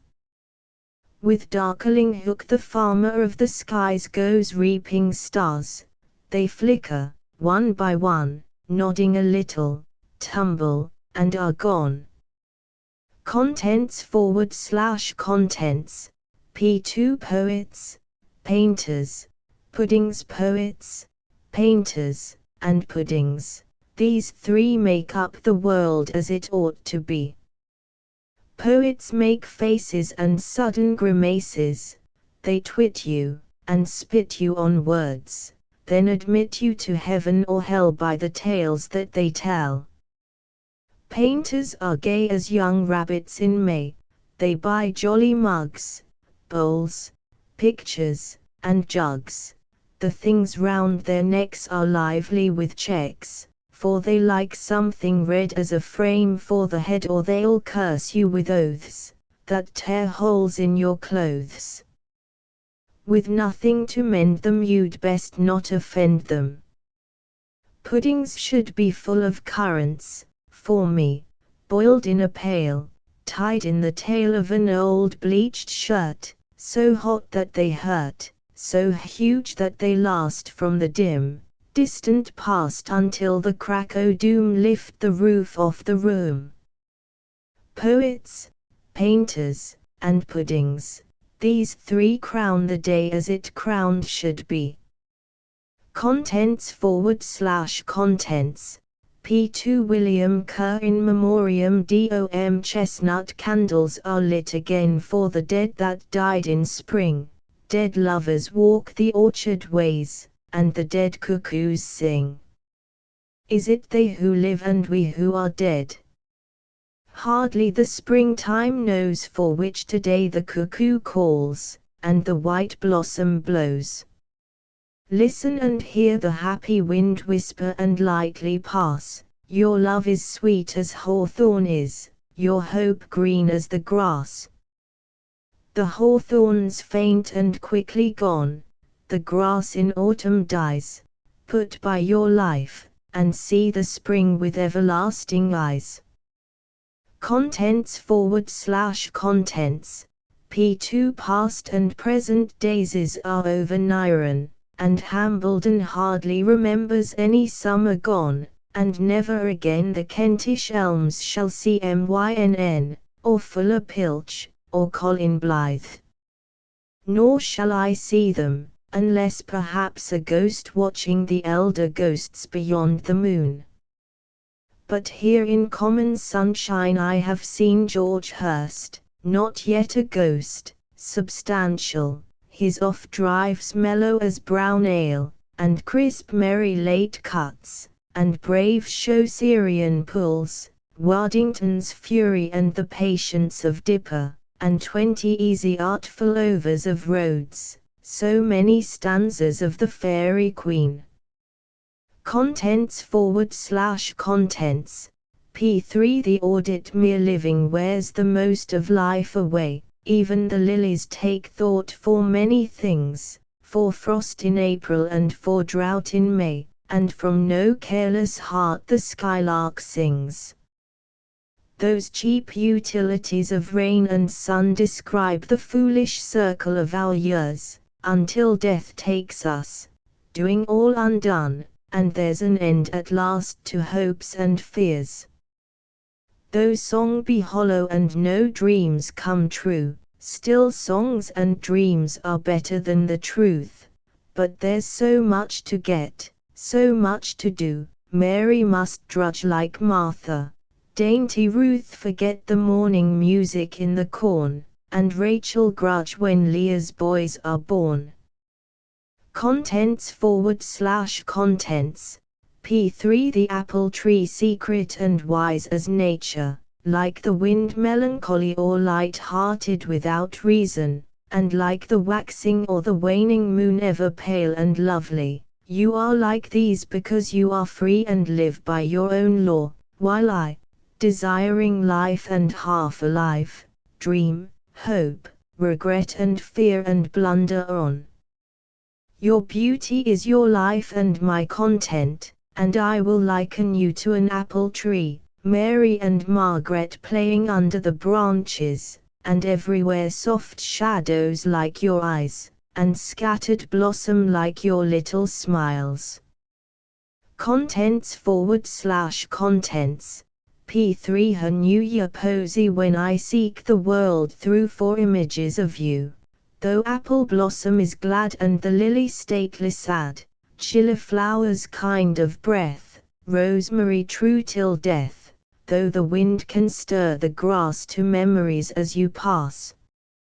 And the soft singing streams are music like your dreams, though constant stars embrace the quiet of your face, your smile lights up sunrise, and evenings in your eyes. Each so shadows its part, all cannot show your heart, and weighing the beauty of earth I see it so little worth, when reckoned beside you, that I hold heaven for true, but all my heaven is you. Contents/contents, P3 Counting sheep half awake I walked a dimly seen sweet hawthorn lane until sleep came. I lingered at a gate and talked a little with a lonely lamb. He told me of the great still night, of calm starlight, and of the lady moon, who'd stoop for a kiss sometimes, of grass as soft as sleep, of rhymes the tired flowers sang, the ageless April tales of how, when sheep grew old, as their faith told, they went without a pang to far green fields, where fall perpetual streams that call to deathless nightingales. And then I saw, hard by, a shepherd lad with shining eyes, and round him gathered one by one countless sheep, snow-white. More and more they crowded with tender cries, till all the field was full of voices and of coming sheep. Countless they came, and I watched, until deep as dream fields lie I was asleep.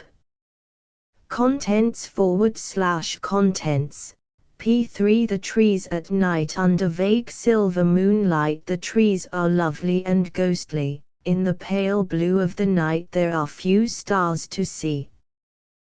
The leaves are green still, but brown blent, they stir not, only known by a poignant delicate scent to the lonely moon blown.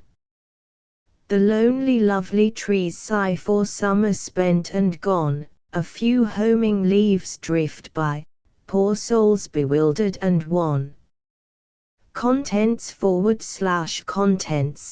P3 The dead. How shall the living be comforted for the dead when they are gone, and nothing's left behind but a vague music of the words they said and a fast fading image in the mind?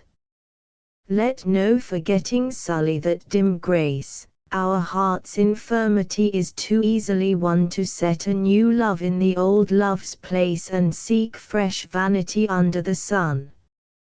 Time brings to us at last, as night the stars, the starry silence of eternity, for there is no discharge in our long wars, nor balm for wounds, nor love's security.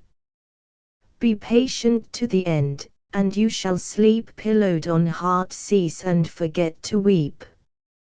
Contents P3DH Lawrence Snake. A snake came to my water trough on a hot day, and I in pajamas for the heat, to drink there.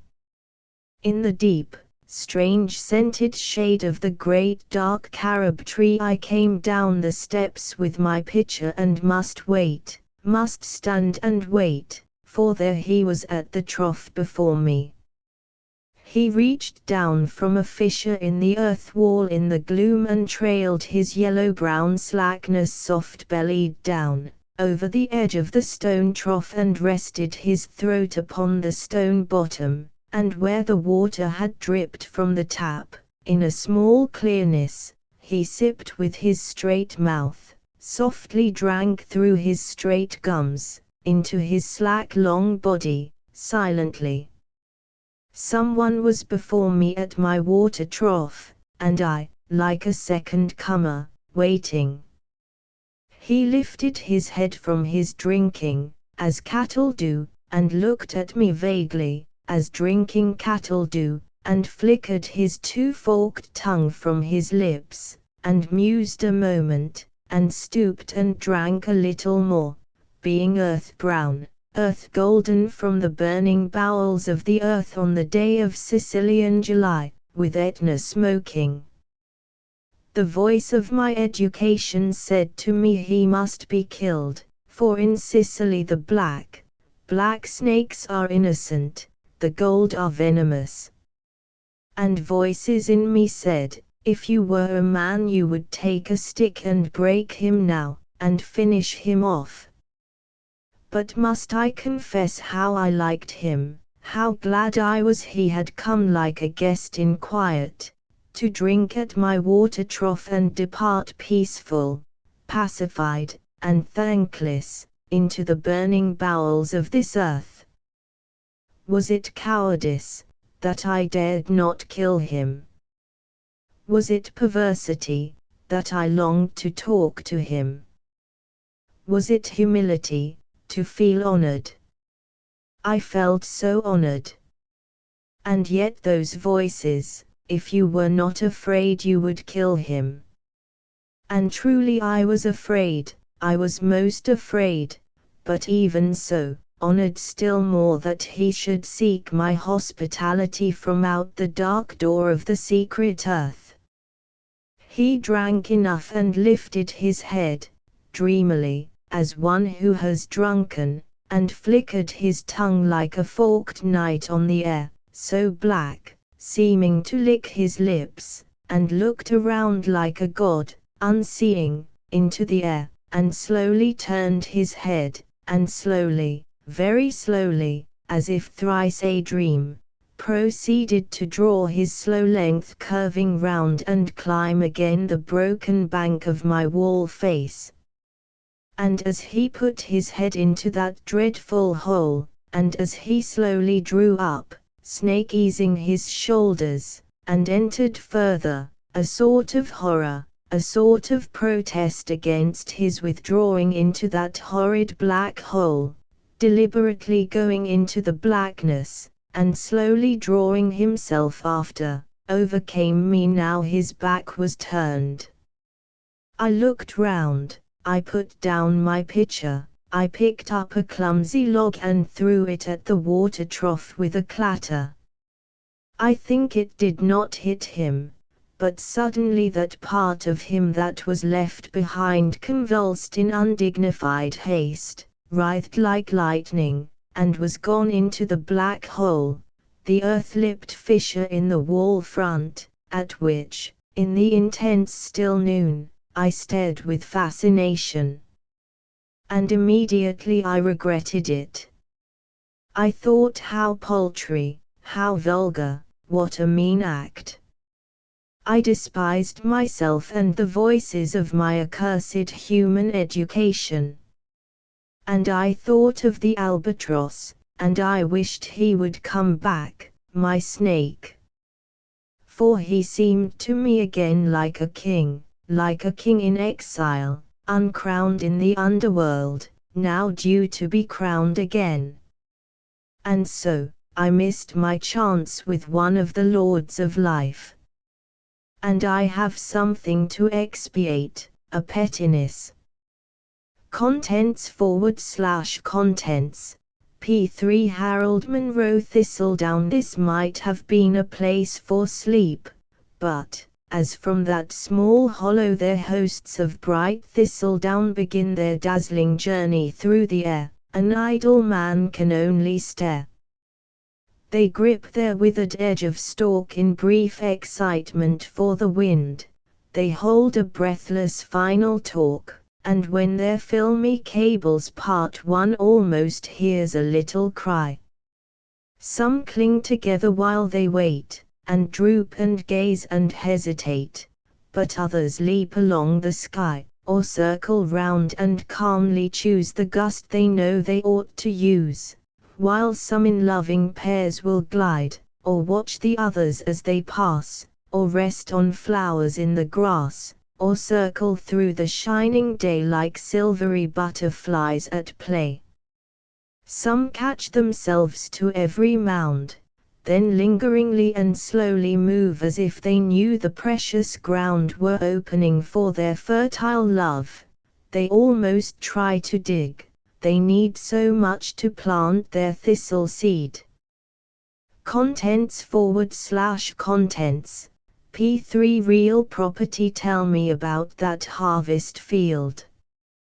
Oh, 50 acres of living bread. The color has painted itself in my heart, the form is patterned in my head. So now I take it everywhere, see it whenever I look round, hear it growing through every sound, know exactly the sound it makes, remembering, as one must all day, under the pavement the live earth aches. Trees are at the farther end, limes all full of the mumbling bee, so there must be a harvest field whenever one thinks of a linden tree. A hedge is about it, very tall, hazy and cool, and breathing sweet. Round paradise is such a wall, and all the day, in such a way, in paradise the wild birds call. You only need to close your eyes and go within your secret mind, and you'll be into paradise. I've learned quite easily to find some linden trees and drowsy bees, a tall sweet hedge with the corn behind. I will not have that harvest moan, I'll keep the corn and leave the bread. I've bought that field, it's now my own, I've 50 acres in my head. I take it as a dream to bed. I carry it about all day. Sometimes when I have found a friend I give a blade of corn away. Contents/contents, P3 unknown country here, in this other world, they come and go with easy dream-like movements to and fro. They stare through lovely eyes, yet do not seek an answering gaze, or that a man should speak. Had I a load of gold, and should I come bribing their friendship, and to buy a home, they would stare harder and would slightly frown, I am a stranger from the distant town. Oh, with what patience I have tried to win the favor of the hostess of the inn. Have I not offered toast on frothing toast looking toward the melancholy host, praised the old wall-eyed mare to please the groom, laughed to the laughing maid and fetched her broom, stood in the background not to interfere when the cool ancients frolicked at their beer, talked only in my turn, and made no claim for recognition or by voice or name, content to listen, and to watch the blue or grey of eyes, or what good hands can do. Sun-freckled lads, who at the dusk of day stroll through the village with a scent of hay clinging about you from the windy hill, why do you keep your secret from me still? You loiter at the corner of the street, I in the distance silently entreat. I know too well I'm city-soiled, but then so are today 10 million other men. My heart is true, I've neither will nor charms to lure away your maidens from your arms. Trust me a little. Must I always stand lonely, a stranger from an unknown land? There is a riddle here. Though I'm more wise than you, I cannot read your simple eyes.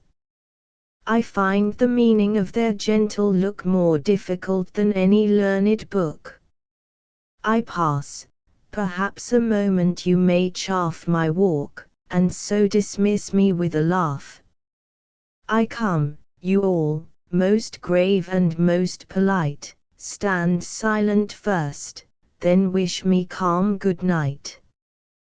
When I go back to town someone will say, I think that stranger must have gone away. And surely, someone else will then reply. Meanwhile, within the dark of London, I shall, with my forehead resting on my hand, not cease remembering your distant land, endeavoring to reconstruct aright how some treed hill has looked in evening light, or be imagining the blue of skies now as in heaven, now as in your eyes, or in my mind confusing looks or words of yours with dawn light, or the song of birds, not able to resist, not even keep myself from hovering near you in my sleep, you still as callous to my thought and me as flowers. To the purpose of the bee. Contents/contents, P3 Robert Nichols Night Rhapsody. How beautiful it is to wake at night, when over all there reigns the ultimate spell of complete silence, darkness absolute, to feel the world, tilted on axle tree, in slow gyration, with no sensible sound, unless to ears of unimagined beings, resident incorporeal or stretched in vigilance of ecstasy among ethereal paths and the celestial maze. The rumor of our onward course now brings a steady rustle, as of some strange ship darkling with soundless sail all set and amply filled by volume of an ever-constant air, at fullest night, through seas forever calm, swept lovely and unknown forever on. How beautiful it is to wake at night, embalmed in darkness, watchful, sweet, and still, as is the brain's mood flattered by the swim of currents circumvolvent in the void, to lie quite still and to become aware of the dim light cast by nocturnal skies on a dim earth beyond the window ledge, so, isolate from the friendly company of the huge universe which turns without, to brood apart in calm and joy a while until the spirit sinks and scarcely knows whether self is, or if self only is, forever. How beautiful to wake at night, within the room grown strange, and still, and sweet, and live a century while in the dark the dripping wheel of silence slowly turns, to watch the window open on the night, a dewy silent deep where nothing stirs, and, lying thus, to feel dilate within the press, the conflict, and the heavy pulse of incommunicable sad ecstasy, growing until the body seems outstretched in perfect crucifixion on the arms of a cross pointing from last void to void, while the heart dies to a mere midway spark. All happiness thou holdest, happy night, for such as lie awake and feel dissolved the peaceful spice of darkness and the cool breath hither blown from the ethereal flowers that mist thy fields. O happy, happy wounds, conditioned by existence in humanity, that have such powers to heal them. Slow sweet sighs torn from the bosom, silent wails, the birth of such long-treasured tears as pain his eyes, who, waking, hears the divine solicitudes of midnight with ineffable purport charged.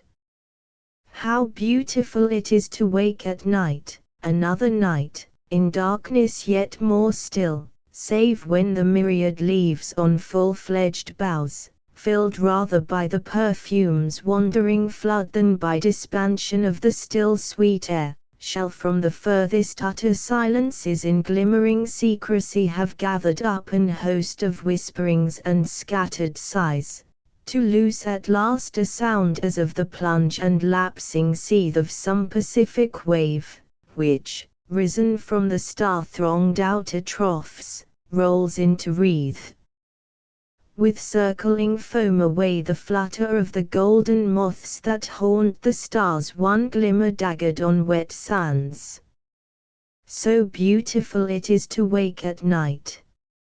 Imagination, loudening with the surf of the midsummer wind among the boughs, gathers my spirit from the haunts remote of faintest silence and the shades of sleep, to bear me on the summit of her wave beyond known shores, beyond the mortal edge of thought terrestrial, to hold me poised above the frontiers of infinity, to which in the full reflux of the wave come soon I must, bubble of solving foam, borne to those other shores, now never mine save for a hovering instant, short as this which now sustains me ere I be drawn back, to learn again, and wholly learn, I trust, how beautiful it is to wake at night.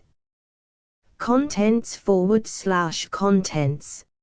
the 3rd of November. As I walk the misty hill all is languid, fogged, and still, not a note of any bird nor any motion's hint is heard, save from soaking thickets round trickle or water's rushing sound, and from ghostly trees the drip of runnel dews or whispering slip of leaves, which in a body launch listlessly from the stagnant branch to strew the mile, already strewn, with litter sodden as its own. A rheum, like blight, hangs on the briars, and from the clammy ground suspires a sweet frail sick autumnal scent of stale frost-furring weeds long spent, and wafted on, like one who sleeps, a feeble vapor hangs or creeps, exhaling on the fungus mold a breath of age, fatigue, and cold. Oozed from the bracken's desolate track, by dark rains havocked and drenched black. A fog about the coppice drifts, or slowly thickens up and lifts into the moist, despondent air. Mist, grief, and stillness everywhere. And in me, too, there is no sound save welling as of tears profound, where in me cloud, grief, stillness reign, and an intolerable pain begins. Rolled on as in a flood there come memories of childhood, boyhood, home, and that which, sudden, pangs me most, thought of the first beloved, long lost, too easy lost. My cold lips frame tremulously the familiar name, unheard of her upon my breath, Elizabeth. Elizabeth. No voice answers on the hill, all is shrouded, sad, and still. Stillness, fogged breaks, and fog on high. Only in me the waters cry who mourn the hours now slipped forever, hours of boding, joy, and fever, when we loved, by chance beguiled, I a boy and you a child, child.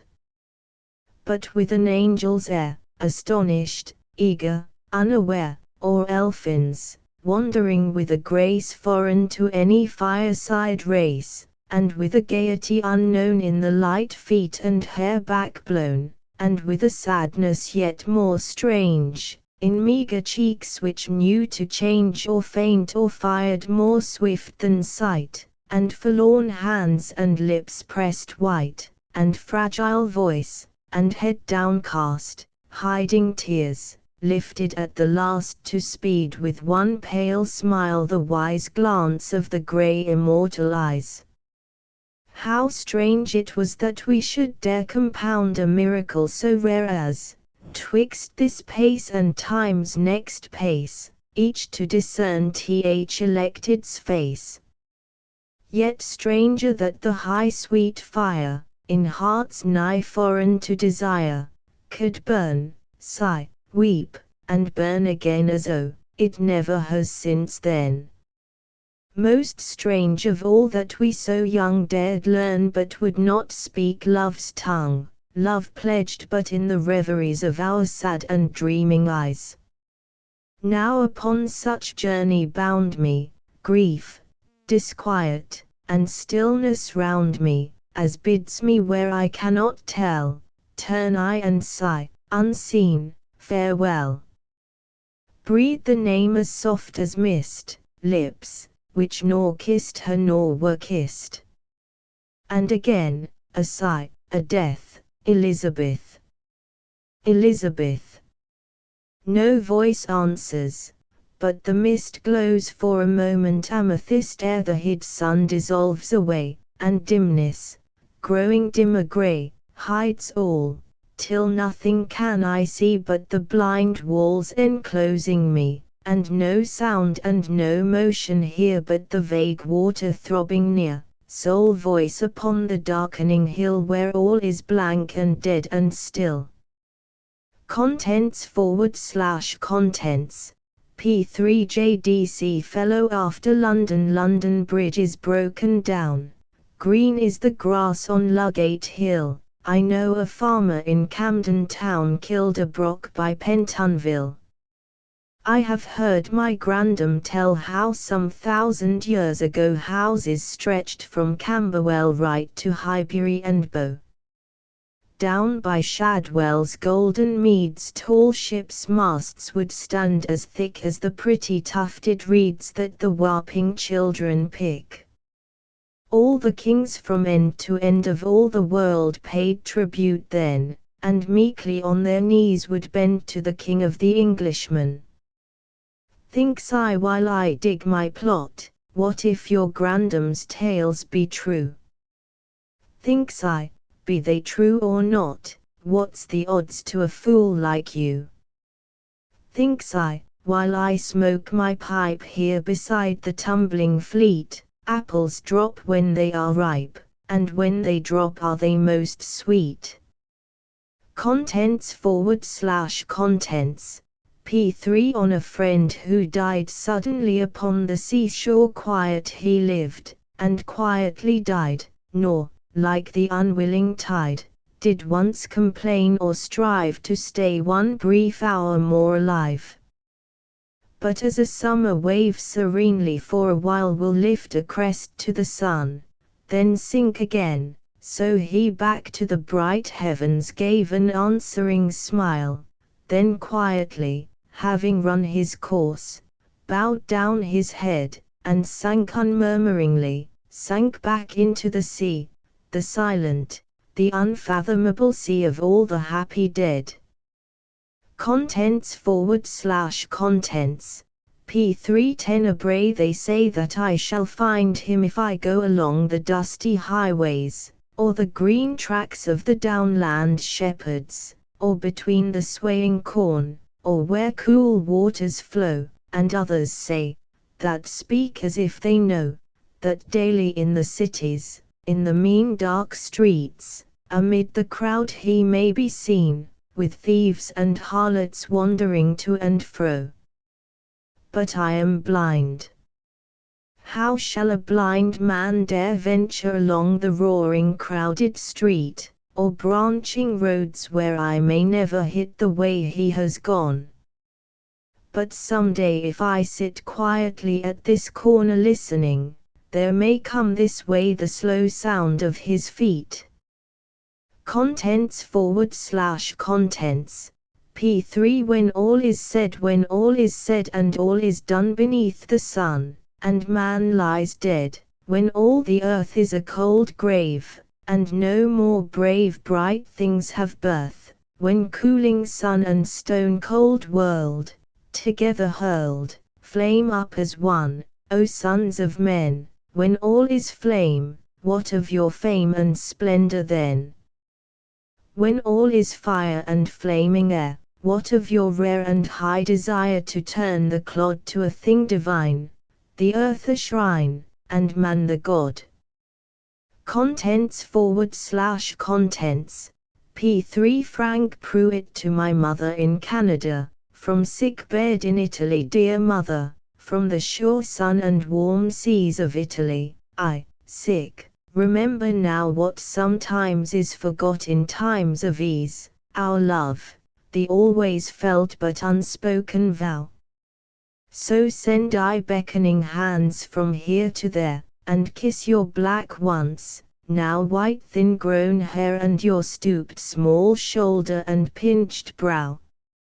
Here, mother, there is sunshine every day, it warms the bones and breathes upon the heart, but you I see outplod a little way, bitten with cold, your cheeks and fingers smart. Would you were here, we might in temples lie, and look from azure into azure sky, and paradise achieve, slipping death's part. But now 'tis time for sleep, I think no speech there needs to pass between us what we mean, for we soul venturing mingle each with each.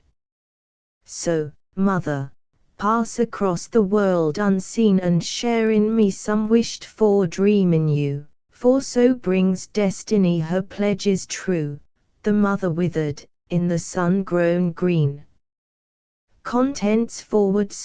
Contents P3 Voices of women met ye my love. Ye might in France have met him, he has a wooing smile, who sees cannot forget him. Met ye my love. We shared full many a mile. Saw ye my love. In lands far off he has been, with his yellow-tinted hair, in Egypt such ye have seen, ye knew my love. I was his brother there. Heard ye my love? My love ye must have heard, for his voice when he will tinkles like cry of a bird, heard ye my love? We sang on a Grecian hill. Behold your love, and how shall I forget him, his smile, his hair, his song? Alas, no maid shall get him for all her love, where he sleeps 1,000,000 strong. Contents/contents, P3 The Somme Valley Cymric, why do you weep? Is it sorrow for a friend who fell, rifle in hand, his last stand at an end? The thunder-lipped grey guns lament him, fierce and slow, where he found his dreamless bed, head to head with a foe. The sweet lark beats on high for the peace of those who sleep in the quiet embrace of earth. Cymric, why do you weep? Contents/contents, P3 Burial stones. The blue sky arches wide from hill to hill, the little grasses stand upright and still. Only these stones to tell the deadly strife, the all-important schemes, the greed for life. For they are gone, who fought, but still the skies stretch blue, aloof, unchanged, from rise to rise. Contents/contents, P3 Snow buntings. They come fluttering helpless to the ground like wreaths of wind-caught snow, uttering a plaintive, chirping sound, and rise and fall, and know not where they go. So small they are, with feathers ruffled blown, adrift between earth desolate and leaden sky, nor have they ever known any but frozen earth, and scudding clouds on high. What hand doth guide these hapless creatures small to sweet seeds that the withered grasses hold? The little children of men go hungry all, and stiffen and cry with numbing cold. In a sudden gust the flock are whirled away uttering a frightened, chirping cry, and are lost like a wraith of departing day, adrift between earth desolate and leaden sky. Contents/contents, P3 The Kelso road morning and evening are mine, and the bright noonday, but night to no man doth belong when the sad ghosts play. From Kelso town I took the road by the full flood Tweed, the black clouds swept across the moon with devouring greed. Seek ye no peace who tread the night, I felt above my head blowing the cloud's edge, faces wry in pale fury spread. 12 surly elves were digging graves beside Black Eden Brook, 11 dug and stared at me, but one read in a book. In birk elm trees and hedges rocked, the moon was drowned in black, at Hersel Woods I shrieked to find a fiend astride my back. His legs he closed about my breast, his hands upon my head, till cold streamlights beamed in the trees and he wailed and fled. Morning and evening are mine, and the bright noon heat, but at night the sad thin ghosts for their revels meet. Contents/contents, P3 Baldon Lane. As I went down the Baldon Lane, alone I went, as oft I went, weighing if it were loss or gain to give a maiden head. I met, just as the day was spent, a fancy man, a gentleman, who smiled on me, and then began, "Come sit with me, my maid." With him had I no mind to sit in Baldon Lane for loss or gain, said I to him with feeble wit, and close beside him crept. The branches might have heard my pain, the sudden cry, the maiden cry. My fancy man departed sly, and woman-like, I wept. I kept the roads until my bed, a 9 months' time, a weary time, and then to Baldon Woods I fled in springtime weather mild. The kindly trees, they fear no crime, so back I came, to Baldon came, received their welcome without blame, and moaned and dropped my child. The poor brat gasped an hour or so, a goodly child, a thoughtful child, perceiving naught for us but woe it stretched and sudden died, but I, when spring breaks fresh and mild, to Baldon Lane return again, for there's my home, and women vain must hold their homes in pride. Contents/contents, P3 Come girl, and embrace, come girl, and embrace and ask no more I wed thee, know then you are sweet of face, soft-limbed and fashioned lovingly, must you go marketing your charms in cunning woman-like, and filled with old wives' tales alarms.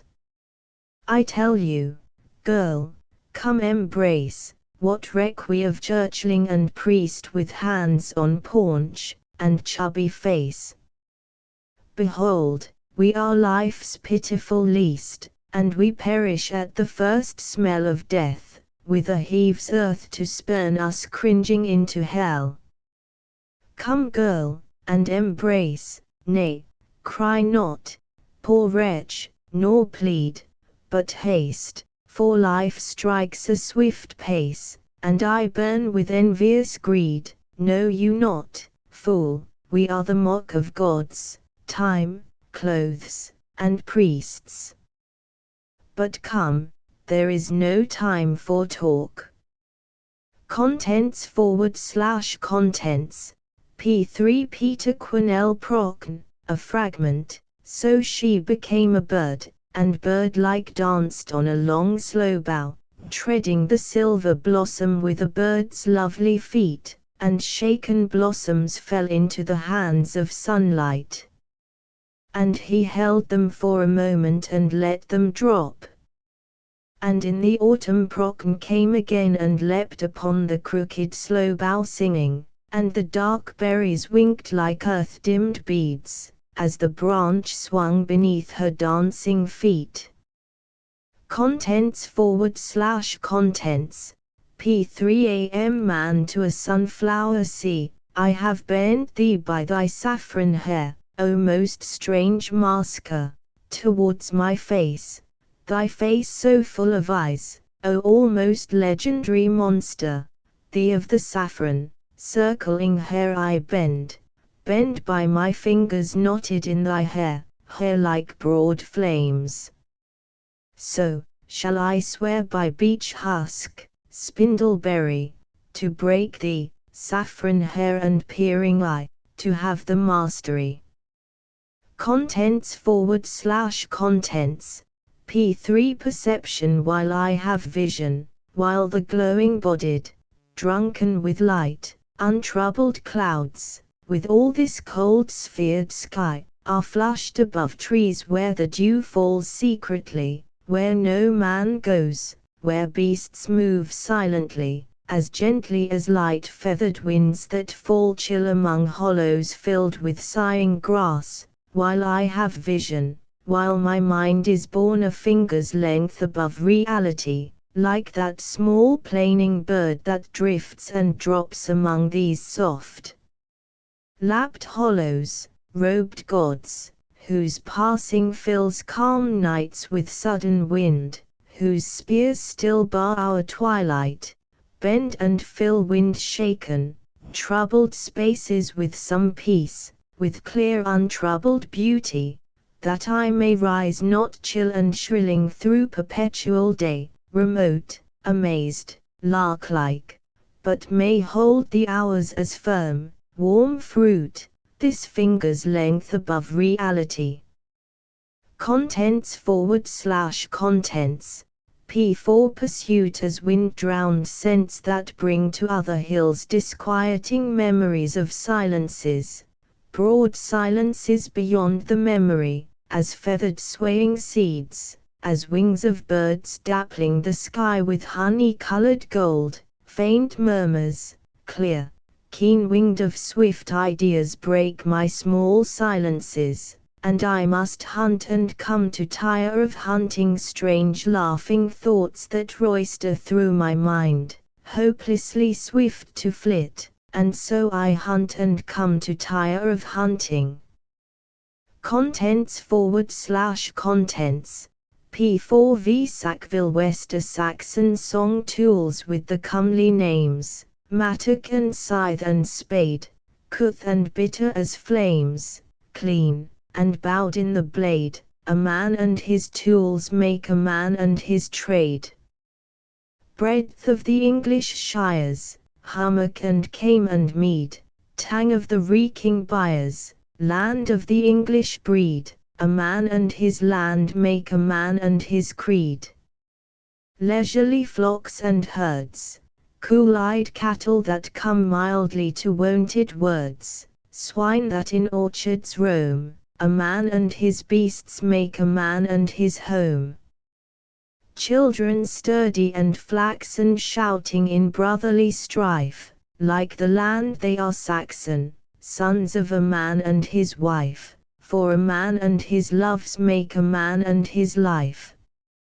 Contents / contents, P4 Mariana in the north all her youth is gone, her beautiful youth outworn, daughter of Tarn and Tor.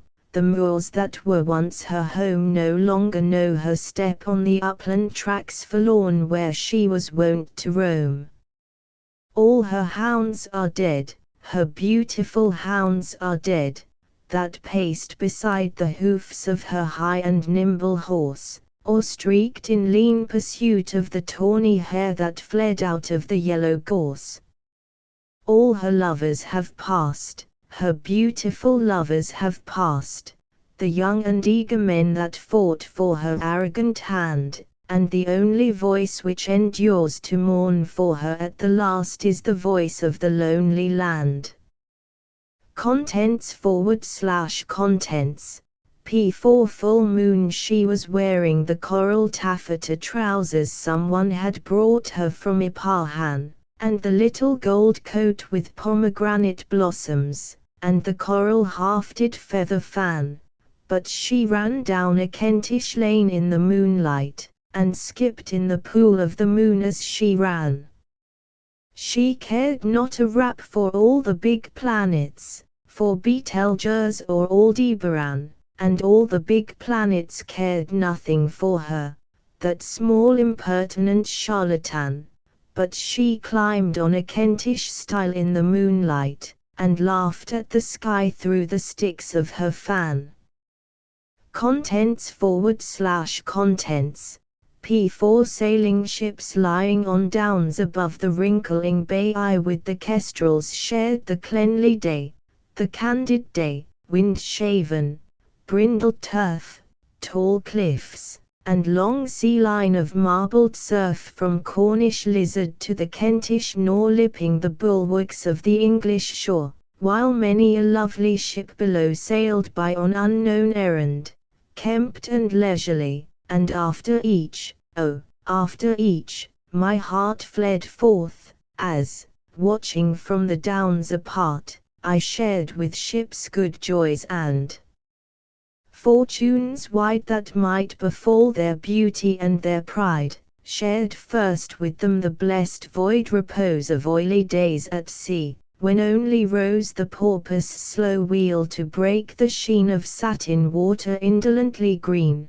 when forward the crew, caps tilted over eyes, lay heaped on deck, slept, mumbled, smoked, threw dice, the sleepy summer days, the summer nights, the coast pricked out with rings of harbour lights, the motionless nights, the vaulted nights of June when high in the cordage drifts the entangled moon, and blocks go knocking, and the sheets go slapping, and lazy swells against the sides come lapping, and summer mornings off red Devon rocks, faint inland bells at dawn and crowing cocks, shared swifter days, when headlands into ken trod grandly, threatened, and were lost again, old fangs along the battlemented coast, and followed still my ship, when winds were most night purified, and, lying steeply over, she fled the wind as flees a girl her lover, quickened by that pursuit for which she fretted, her temper by the contest proved and whetted. Wild stars swept overhead, her lofty spars reared to a ragged heaven sown with stars as leaping out from narrow English ease she faced the roll of long Atlantic seas. Her captain then was I was her crew, the mind that laid her course, the wake she drew, the waves that rose against her bows, the gales, nay, I was more, I was her very sails rounded before the wind, her eager keel, her straining mast-heads, her responsive wheel, her pennon stiffened like a swallow's wing, yes, I was all her slope and speed and swing, whether by yellow lemons and blue seas she dawdled through the isles of Thessaly, or saw the palms like sheaves of scimitars on deserts verge below the sunset bars, or past the girdle of the planet where the Southern Cross looks over to the bare, and strayed, cool northerner beneath strange skies, flouting the lure of tropic estuaries, down that long coast, and saw Magellan's clouds arise. And some that beat up channel homeward bound I watched, and wondered what they might have found. What alien ports enriched their teeming hold with crates of fruit or bars of unwrought gold? And thought how London clerks with paper clips had filed the bills of lading of those ships, clerks that had never seen the embattled sea, but wrote down jettison and barratry, perils, adventures, and the act of God, having no vision of such wrath flung broad, wrote down with weary and accustomed pen the classic dangers of seafaring men, and wrote restraint of princes and the acts of the king's enemies as vacant facts, blind to the ambushed seas, the encircling roar of angry nations, foaming into war. Contents /contents, P4 trio so well she knew them both. Yet as she came into the room, and heard their speech of tragic meshes knotted with her name, and saw them, foes, but meeting each with each closer than friends, souls bared through enmity, beneath their startled gaze she thought that she broke as the stranger on their conference, and stole abashed from thence. Contents /contents, P4 bitterness yes, they were kind exceedingly, most mild even in indignation, taking by the hand one that obeyed them mutely, as a child submissive to a law he does not understand. They would not blame the sins his passion wrought. No, they were tolerant and Christian, saying, we only deplore. Saying they only sought to help him, strengthen him, to show him love, but he following them with unrecalcitrant tread, quiet, towards their town of kind captivities, having slain rebellion, ever turned his head over his shoulder, seeking still with his poor eyes her motionless figure on the road. The song rang still between them, vibrant bell to answering bell, full of young glory as a bugle, strong, still brave, now breaking like a seabird's cry farewell. And they whispered kindly to him, come. Now we have rescued you. Let your heart heal. Forget. She was your lawless dark familiar. Dumb, he listened, and they thought him acquiescent.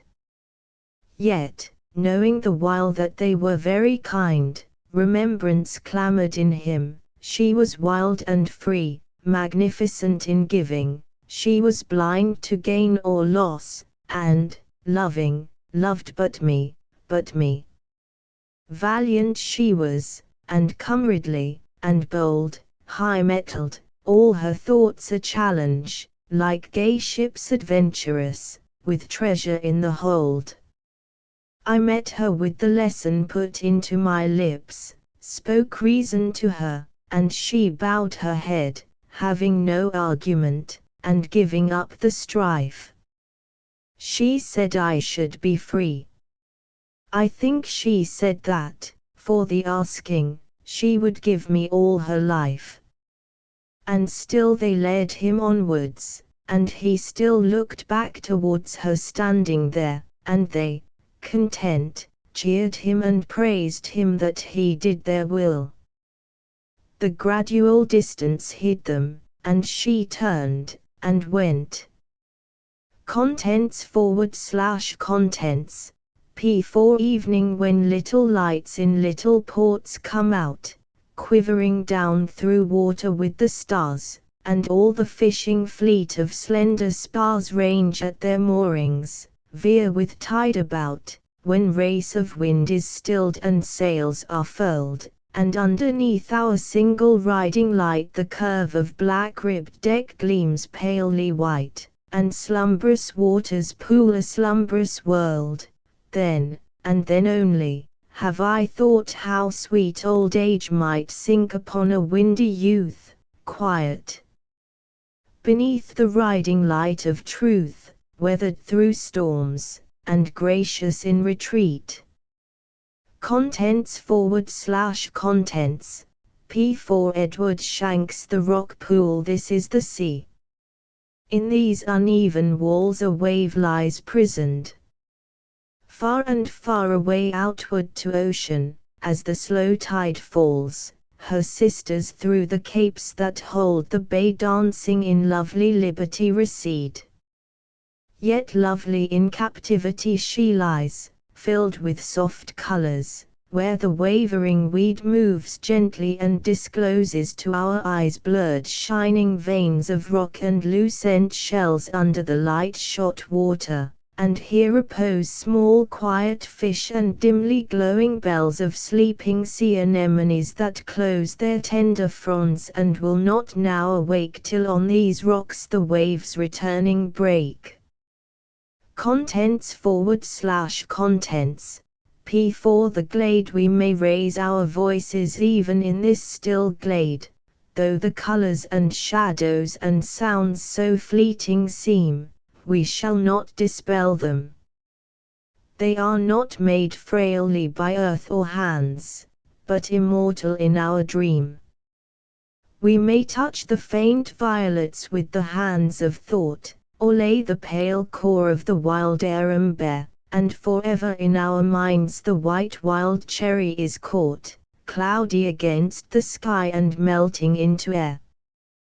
This which we have seen is eternally ours. No others shall tread in the glade which now we see, their hands shall not touch the frail tranquil flowers, nor their hearts faint in wonder at the wild white tree. Contents/contents, P4 Memory. In silence and in darkness memory wakes her million-sheathed buds, and breaks that day-long winter when the light and noise and hard bleak breath of the outward-looking will made barren her tender soil, when every voice of her millionary birds was muffled or still. One bud sheath breaks, one sudden voice awakes. What change grew in our hearts, seeing one night that moth-winged ship drifting across the bay, her broad sail dimly white on cloudy waters and hills as vague as they. Some new thing touched our spirits with distant delight, half seen, half noticed, as we loitered down, talking in whispers, to the little town, down from the narrow hill, talking in whispers, for the air so still imposed its stillness on our lips, and made a quiet equal with the equal shade that filled the slanting walk. That phantom now slides with slack canvas and unwhispering prow through the dark sea that this dark room has made. Or the night of the closed eyes will turn to day, and all day's colors start out of the gray. The sun burns on the water.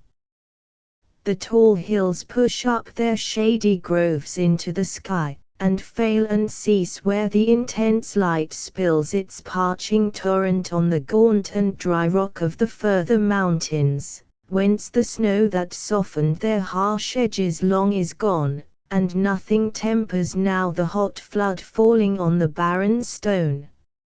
O memory, take and keep all that my eyes, your servants, bring you home, those other days beneath the low white dome of smooth spread clouds that creep as slow and soft as sleep, when shade grows pale and the cypress stands upright, distinct in the cool light, rigid and solid as a dark-hewn stone, and many another night, that melts in darkness on the narrow quays, and changes every color and every tone, and soothes the waters to a softer ease, when under constellations coldly bright the homeward sailors sing their way to bed on ships that motionless in harbor float.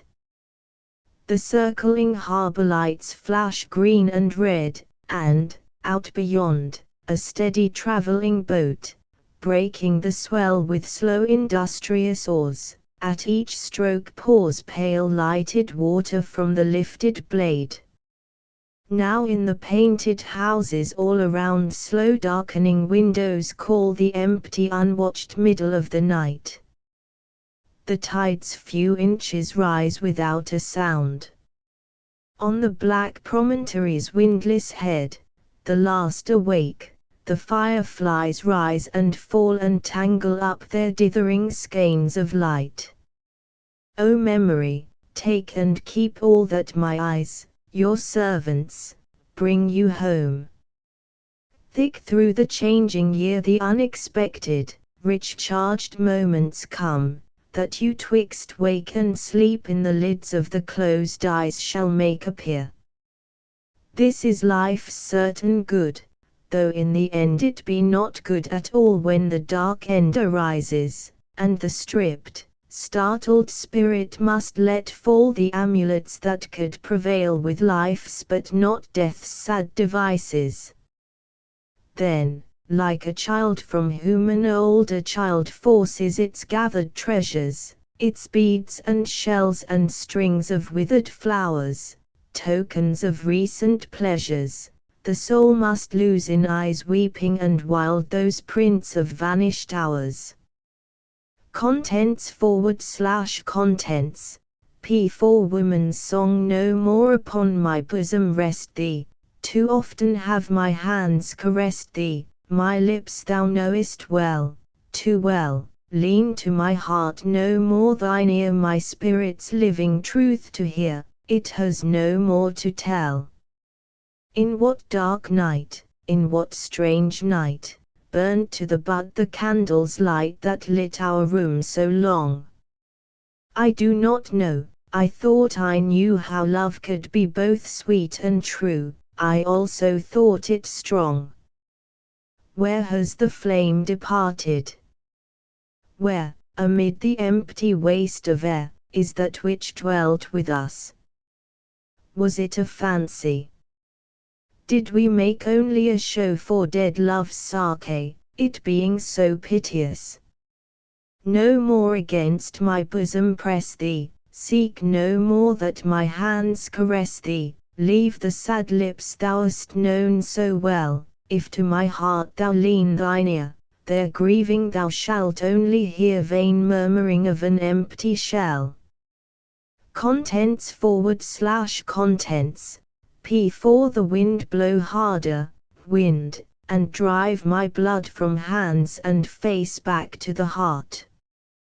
Cry over ridges and down tapering combes, carry the flying dapple of the clouds over the grass, over the soft-grained plough, stroke with an gentle hand the hill's rough hair against its usual set.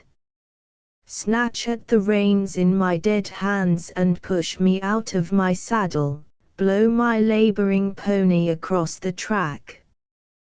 You only drive my blood nearer the heart from face and hands, and plant there, slowly burning, unseen, but alive and wonderful, a numb, confused joy.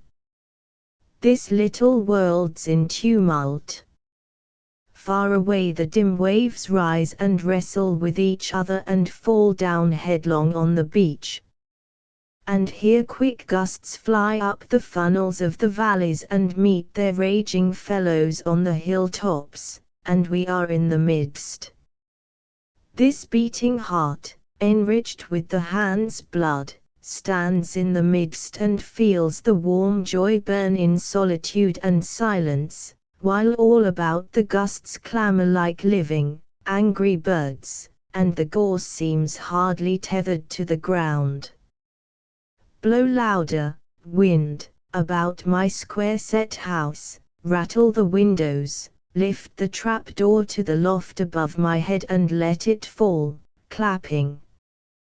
Yell in the trees, and throw a rotted elm branch to the ground, flog the dry trailers of my climbing rose, make deep, O wind, my rest. Contents / contents. For a lonely place the leafless trees, the untidy stack last rainy summer raised in haste, watch the sky turn from fair to black and watch the river fill and waste, but never a footstep comes to trouble the seagulls in the new-sown corn, or pigeons rising from late stubble and flashing lighter as they turn. Or if a footstep comes, 'tis mine sharp on the road or soft on grass, silence divides along my line and shuts behind me as I pass. No other comes, no laborer to cut his shaggy truss of hay, along the road no traveller, day after day, day after day.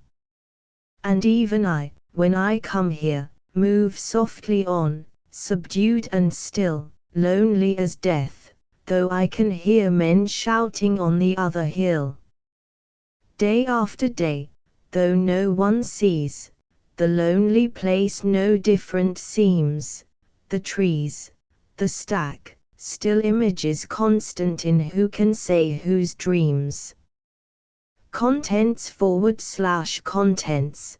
P4JC Squire Elegy. I vaguely wondered what you were about, but never wrote when you had gone away, assumed you better, quenched the uneasy doubt you might need faces, or have things to say.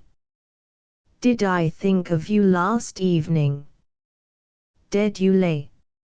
Oh bitter words of conscience. I hold the simple message, and fierce with grief the awakened heart cries out, it shall not be today. It is still yesterday, there is time yet. Sorrow would strive backward to wrench the sun, but the sun moves. Our onward course is set, the wake streams out, the engine pulses run droning, a lonelier voyage is begun. It is all too late for turning, you are past all mortal signal. There will be time for nothing but regret and the memory of things done. The quiet voice that always counseled best, the mind that so ironically played yet for mere gentleness forbore the jest. The proud and tender heart that sat in shade nor once solicited another's aid, yet was so grateful always for trifles lightly given, the silences, the melancholy guest sometimes, when your eyes strayed. But always when you turned, you talked the more. Through all our literature your way you took with modest ease, yet would you soonest pour, smiling, with most affection in your look, on the ripe ancient and the curious nook. Sage travellers, learned printers, divines and buried poets, you knew them all, but never half your lore was drawn from any book. Stories and jests from field and town and port, and odd neglected scraps of history from everywhere, for you were of the sort, cool and refined, who like rough company, carter and barmaid, hawker and bargee, wise pensioners and boxers with whom you drank, and listened to legends of old revelry and sport and customs of the sea. I hear you, yet more clear than all one note, one sudden hail I still remember best, that came on sunny days from one afloat and drew me to the pane in certain quest of a long brown face, bare arms and flimsy vest, in fragments through the branches, above the green reflections, paused by the willows in your varnished boat you, with your oars at rest. Did that come back to you when you were dying? I think it did. You had much leisure there, and, with the things we knew, came quietly flying memories of things you had seen we knew not where. You watched again with meditative stare places where you had wandered, golden and calm in distance. Voices from all your altering past came sighing on the soft Hampshire air.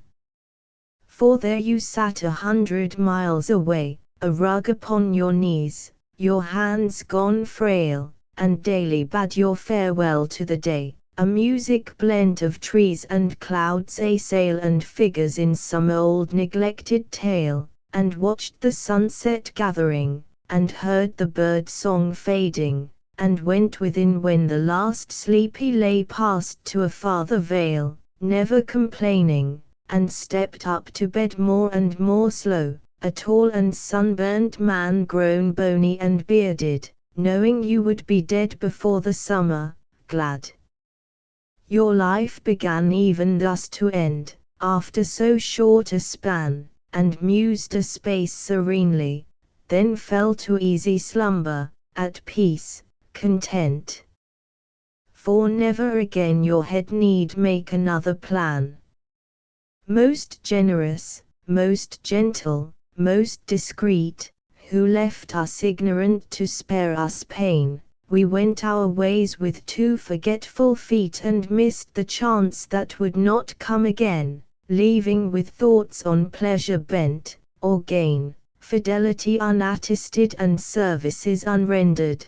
The ears are closed, the heart has ceased to beat, and now all proof is vain.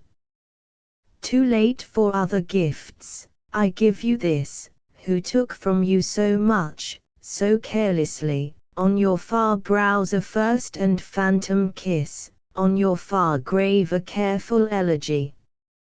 For one who loved all life and poetry, sorrow in music bleeding, and friendship's last confession. But even as I speak that inner hiss softly accuses me, saying, those brows are senseless, deaf that tomb, this is the callous, cold resort of art. I give you this. What do I give? To whom? Words to the air, and balm to my own heart, to its old luxurious and commanded smart. An end to all this tuning, this cynical masquerading. What comfort now in that far final gloom can any song impart?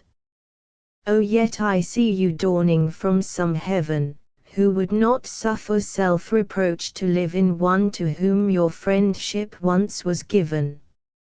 I catch a vision, faint and fugitive, of a dark face with eyes contemplative, deep eyes that smile in silence, and parted lips that whisper, say nothing more, old friend, of being forgiven, there is nothing to forgive.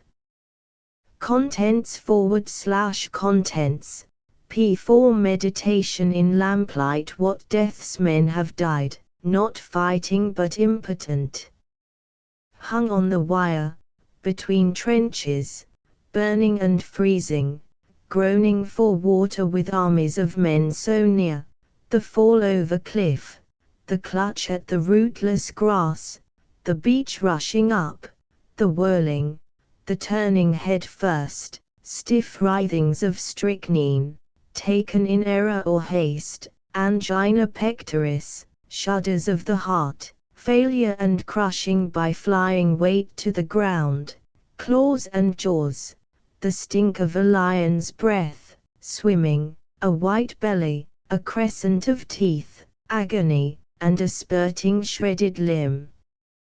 And crimson blood staining the green water, and, horror of horrors, the slow grind on the rack, the breaking bones, the stretching and bursting skin, perpetual fainting and waking to see above the down-thrust mocking faces of cruel men, with the power of mercy, who gloat upon shrieks for mercy. O pity me, God!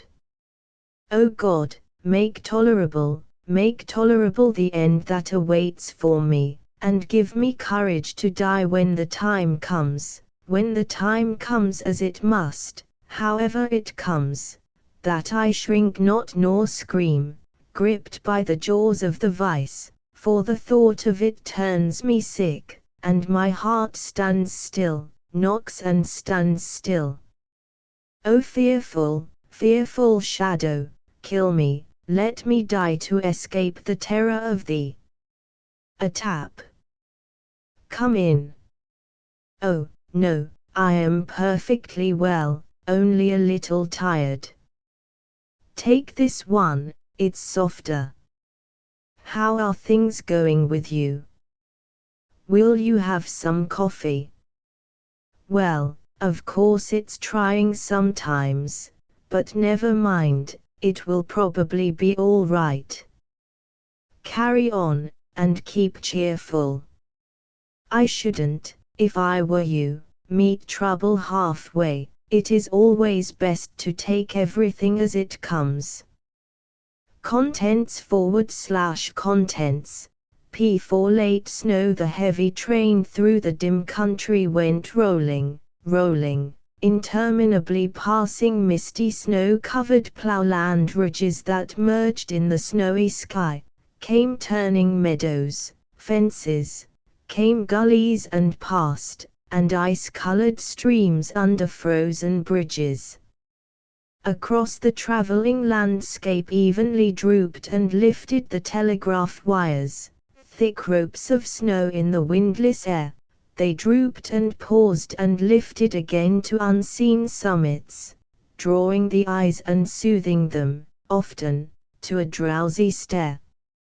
Singly in the snow the ghosts of trees were softly penciled, fainter and fainter, in distance fading, into nothingness gliding, but sometimes a crowd of the intricate silver trees of fairyland passed, close and intensely clear, the phantom world hiding.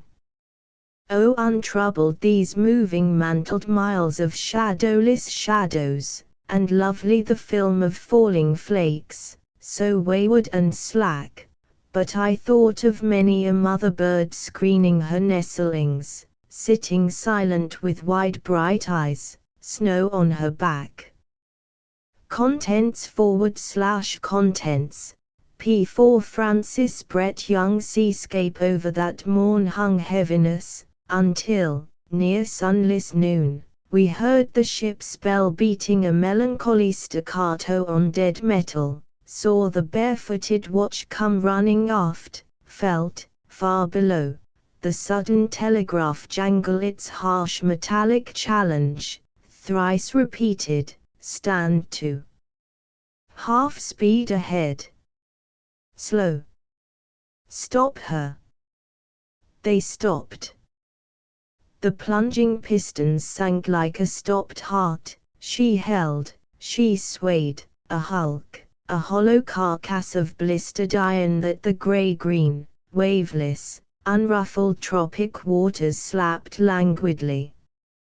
And, in that pause, a sinister whisper ran, burial at sea. A Portuguese official. Poor fever-broken devil from Mozambique, came on half-tight, the doctor calls it heat stroke. Why do they travel steerage? It's the exchange, so many million race to the pound. What did he look like? No one ever saw him, took to his bunk, and drank and died. There ready. Silence. We clustered to the rail, curious and half ashamed. The well-deck spread a comfortable gulf of segregation between ourselves and death. Burial at sea. The master holds a black book at arm's length, his droning voice comes forward, this our brother. We therefore commit his body to the deep to be turned into corruption. The boatswain whispers hoarsely behind his hand, now, all together. The hatch cover is tilted, a mummy of sailcloth well ballasted with iron shoots clear of the poop, falls, like a diving gannet. The green sea closes its burnished skin, the snaky swell smooths over.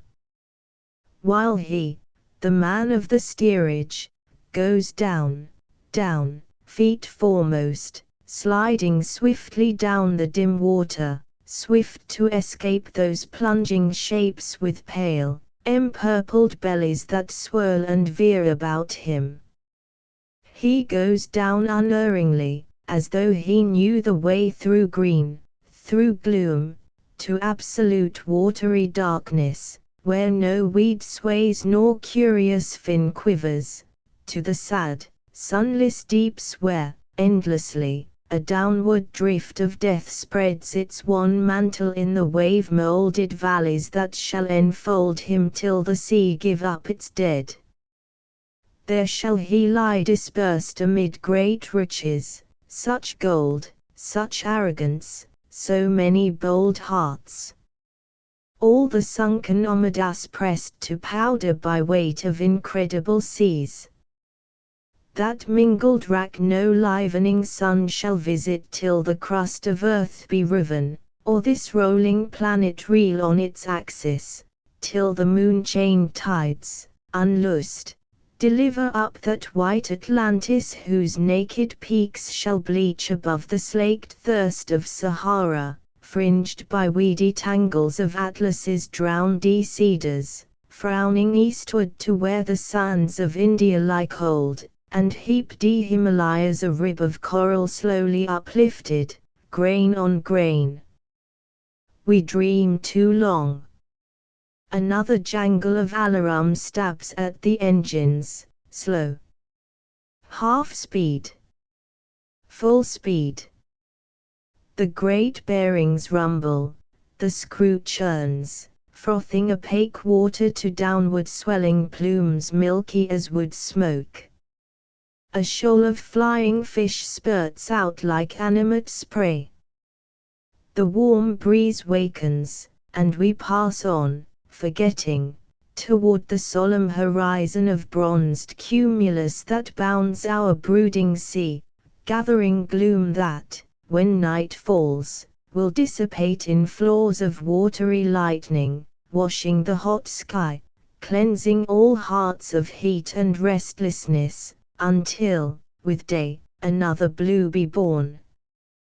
Contents /contents, P4 Sirocco out of that high pavilion where the sick, wind-harassed sun in the whiteness of the day ghostly shone and stole away, parched with the utter thirst of unnumbered Libyan sands, thou, cloud-gathering spirit, burst out of arid Africa to the tideless sea, and smote on our pale, moon-cooled lands the hot breath of a lion's throat. And that furnace-heated breath blew into my placid dreams the heart of fire from whence it came, haunt of beauty and of death where the forest breaks in flame of flaunting blossom, where the flood of life pulses hot and stark, where a winged death breeds in mud and tumult of tree-shadowed streams, black waters, desolately hurled through the uttermost, lost, dark, secret places of the world. There, O swift and terrible being, wast thou born, and thence, like a demon loosed from hell, stripped with rending wings the dense echoing forests, till their bowed plumes of trees like tattered cloud were tossed and torn, and cried aloud as the wood were racked with pain. Thence thou freedest thy wings, and soon from the moaning, stricken plain in whirled eagle soarings rose to melt the sun-defeating snows of the mountains of the moon, to dull their glaciers with fierce breath, to slip the avalanche's rain, to set the laughing torrents free on the tented desert beneath, where men of thirst must wither and die while the vultures stare in the sun's eye, where slowly sifting sands are strewn on broken cities, whose bleaching bones whiten in moonlight stone on stone. Over their pitiful dust thy blast passed in columns of whirling sand, leapt the desert and swept the strand of the cool and quiet sea, gathering mighty shapes, and proud phantoms of monstrous, wave-borne cloud, and northward drove this panoply till the sky seemed charging on the land. Yet, in that plumed helm, the most of thy hot power was cooled or lost, so that it came to me at length, faint and tepid and shorn of strength, to shiver an olive grove that heaves a myriad moonlight-colored leaves, and in the stone pine's dome set free a murmur of the middle sea, a puff of warm air in the night so spent by its impetuous flight it scarce invades my pillared closes, to waft their fragrance from the sweet buds of my lemon-colored roses or strew blown petals at my feet, to kiss my cheek with a warm sigh and in the tired darkness die. Contents/contents, P for the quails. In the south of Italy the peasants put out the eyes of a captured quail so that its cries may attract the flocks of spring migrants into their nets. All through the night I have heard the stuttering call of a blind quail, a caged decoy, under a cairn of stones, crying for light as the quails cry for love. Other wanderers, northward from Africa winging on numb pinions, dazed with beating winds and the sobbing of the sea, hear, in a breath of sweet land herbage, the call of the blind one, their sister. Hearing, their fluttered hearts take courage, and they wheel in their dark flight, knowing that their toil is over, dreaming to see the white stubbles of a brazi smitten with dawn, and spilt grain lying in the furrows, the squandered gold that is the delight of quails in their spring mating. Land scents grow keener, penetrating the dank and bitter odor of brine that whitens their feathers. Far below, the voice of their sister calls them to plenty, and sweet water, and fulfillment. Over the pallid margin of dim seas breaking, over the thickening in the darkness that is land, they fly.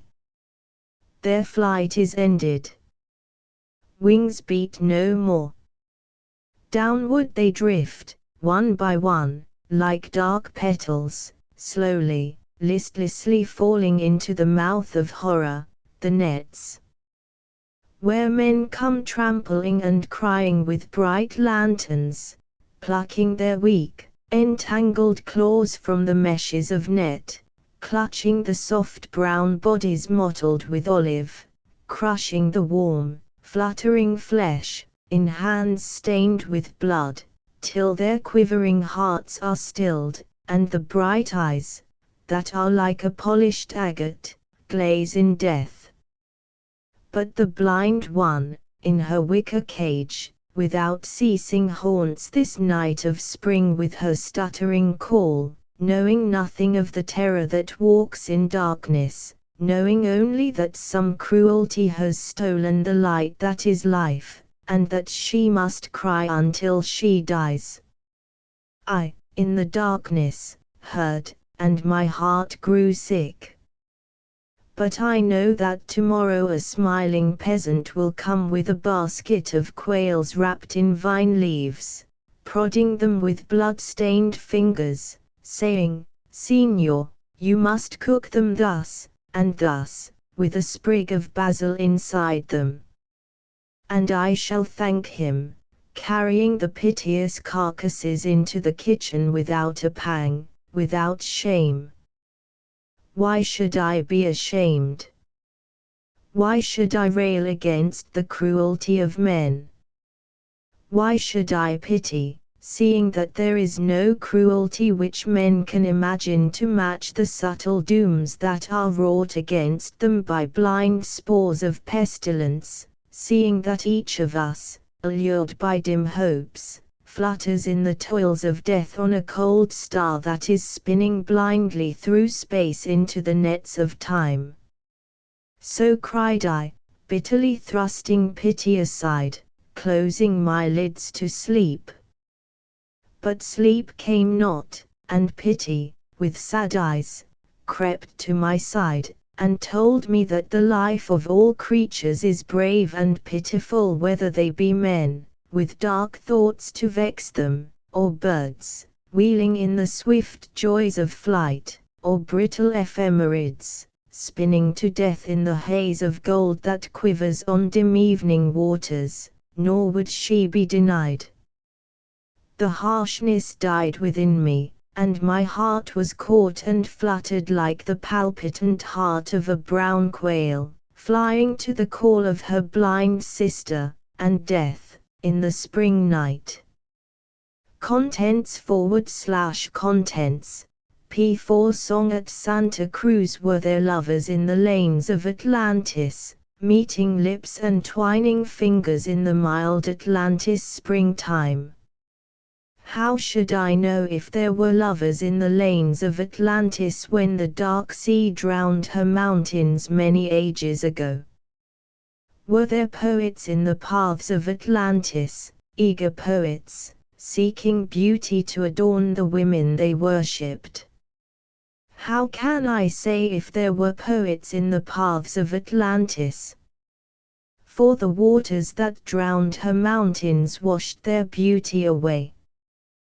Were there women in the ways of Atlantis, foolish women, who loved, as I do, dreaming that mortal love was deathless? Ask me not now if there were women in the ways of Atlantis. There was no woman in all her mountains wonderful as thou. Contents P4 Bibliography. These lists, which include poetical works only, are in some cases incomplete. Lascelles Abercrombie Interludes and Poems. John Lane. 1908 Mary and the Bramble, out of print. 1910 The Sale of St. Thomas I, out of print.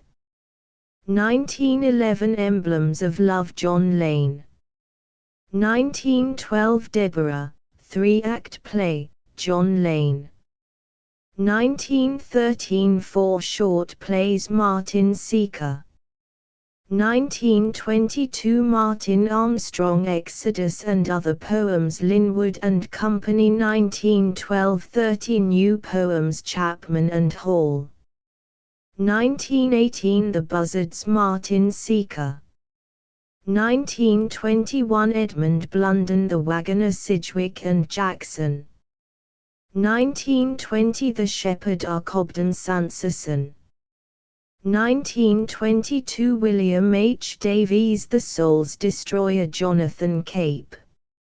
1906 New Poems. Jonathan Cape. 1907 Nature Poems. Jonathan Cape. 1908 Farewell to Posey. Jonathan Cape.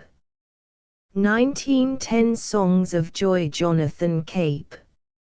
1911 Foliage. Jonathan Cape. 1913 The Bird of Paradise. Methuen. 1914 Child Lovers. Jonathan Cape. 1916 Collected Poems. Jonathan Cape. 1916 Raptures 2 Beaumont Press. 1918-40 New Poems Jonathan Cape.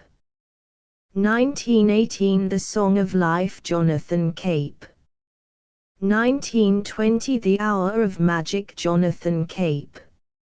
1922 Walter de la Mare Poems Murray. 1906 The Listener's Constable. 1912 A Child's Day Constable. 1912 Peacock Pie Constable. 1913 Songs of Childhood, New Edition. Longmans. 1916 The Sunken Garden 3 Beaumont Press. 1917 Motley Constable. 1917 Poems, 1901-1918 Constable. 1920 Flora Heinemann. 1919 The Vale Constable. 1921 John Drinkwater Poems of Men and Hours, out of print. 1911 Coffiture, play, out of print. 1911 Poems of Love and Earth, out of print. 1912 Cromwell, and Other Poems David Nutt. 1913 Rebellion, play, out of print. 1914 Swords and Plowshares Sidgwick and Jackson. 1915 Alton Pools Sidgwick and Jackson. 1916 Poems, 1908-1914 Sidgwick and Jackson. 1917 Tides Beaumont Press. 1917 Tides, with additions, Sidgwick and Jackson. 1917 Loyalties Beaumont Press. 1918 Loyalties, with additions, Sidgwick and Jackson. 1918 Abraham Lincoln, prose play with chorus, Sidgwick and Jackson. 1918 Seeds of Time Sidgwick and Jackson. 1921 Selected Poems Sidgwick and Jackson. 1922 Pawns and Coffiture, 4 Poetic Plays. New Edition. Sidgwick and Jackson.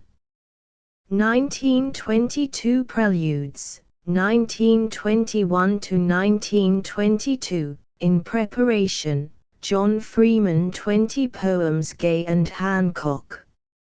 1909 50 Poems. New Edition. Selwyn and Blount. 1916 Stone Trees Selwyn and Blount. 1916 Presage of Victory Selwyn and Blount. 1916 Memories of Childhood Moreland Press. 1918 Memories, and Other Poems Selwyn and Blount. 1919 Poems New and Old Selwyn and Blount. 1920 Music Selwyn and Blount. 1921 2 Poems Selwyn and Blount. 1921 Wilfred Gibson Stonefolds Elkin Matthews. 1907 Accra the Slave Elkin Matthews. 1910 Daily Bread Elkin Matthews. 1910 Fires Elkin Matthews. 1913 Borderlands Elkin Matthews. 1914 Thoroughfares Elkin Matthews. 1914 Battle Elkin Matthews. 1915 Friends Elkin Matthews. 1916 Livelihood Macmillan. 1917 Collected Poems New York, Macmillan Company. 1917 Win Macmillan. 1918 Home Beaumont Press. 1919 Neighbours Macmillan. 1920 Crindle's Ike, play, Macmillan. 1922 Robert Graves Over the Brazier Poetry Bookshop. 1916 Fairies and Fusiliers Heinemann. 1917 Country Sentiment Martin Seeker. 1919 The Pier Glass Martin Seeker. 1921 On English Poetry, critical work containing new poems, Pupwipurgeny, in preparation, Richard Hughes Gibsonite Golden Cockerel Press. 1922 D. H. Lawrence Love Poems Duckworth. 1913 Amores Duckworth. 1916 Look, We Have Come Through. Out of print. 1917 New Poems Martin Seeker. 1918 Harold Monroe Judas Sampson Low. 1908 Before Dawn, out of print. 1911 Children of Love. Poetry Bookshop. 1914 Strange Meetings Poetry Bookshop. 1917 Real Property London, Poetry Bookshop. 1922 New York, Macmillan Company. 1922 Robert Nichols Invocation Elkin Matthews. 1915 Ardors and Endurances Chatto and Windus. 1917 The Budded Branch Beaumont Press. 1918 Aurelia Chatto and Windus. 1920 Frank Pruitt Poems Hogarth Press. 1921 Peter Quinnell Masks and Poems, in preparation. Golden Cockerel Press v Sackville West Orchard and Vineyard John Lane. 1921 Edward Shanks Songs, out of print. 1915 Poems Sidgwick and Jackson. 1916 The Queen of China Martin Seeker. 1919 The Island of Youth Collins. 1921 J. C. Squire Steps to Parnassus Allen and Unwin. 1913 The Three Hills Allen and Unwin. 1913 The Survival of the Fittest Allen and Unwin. 1916 Tricks of the Trade Hodder and Stutton. 1917 Poems, First Series Hodder and Stutton. 1918 The Birds, and Other Poems Hodder and Stutton. 1919 Poems, Second Series Hodder and Stutton.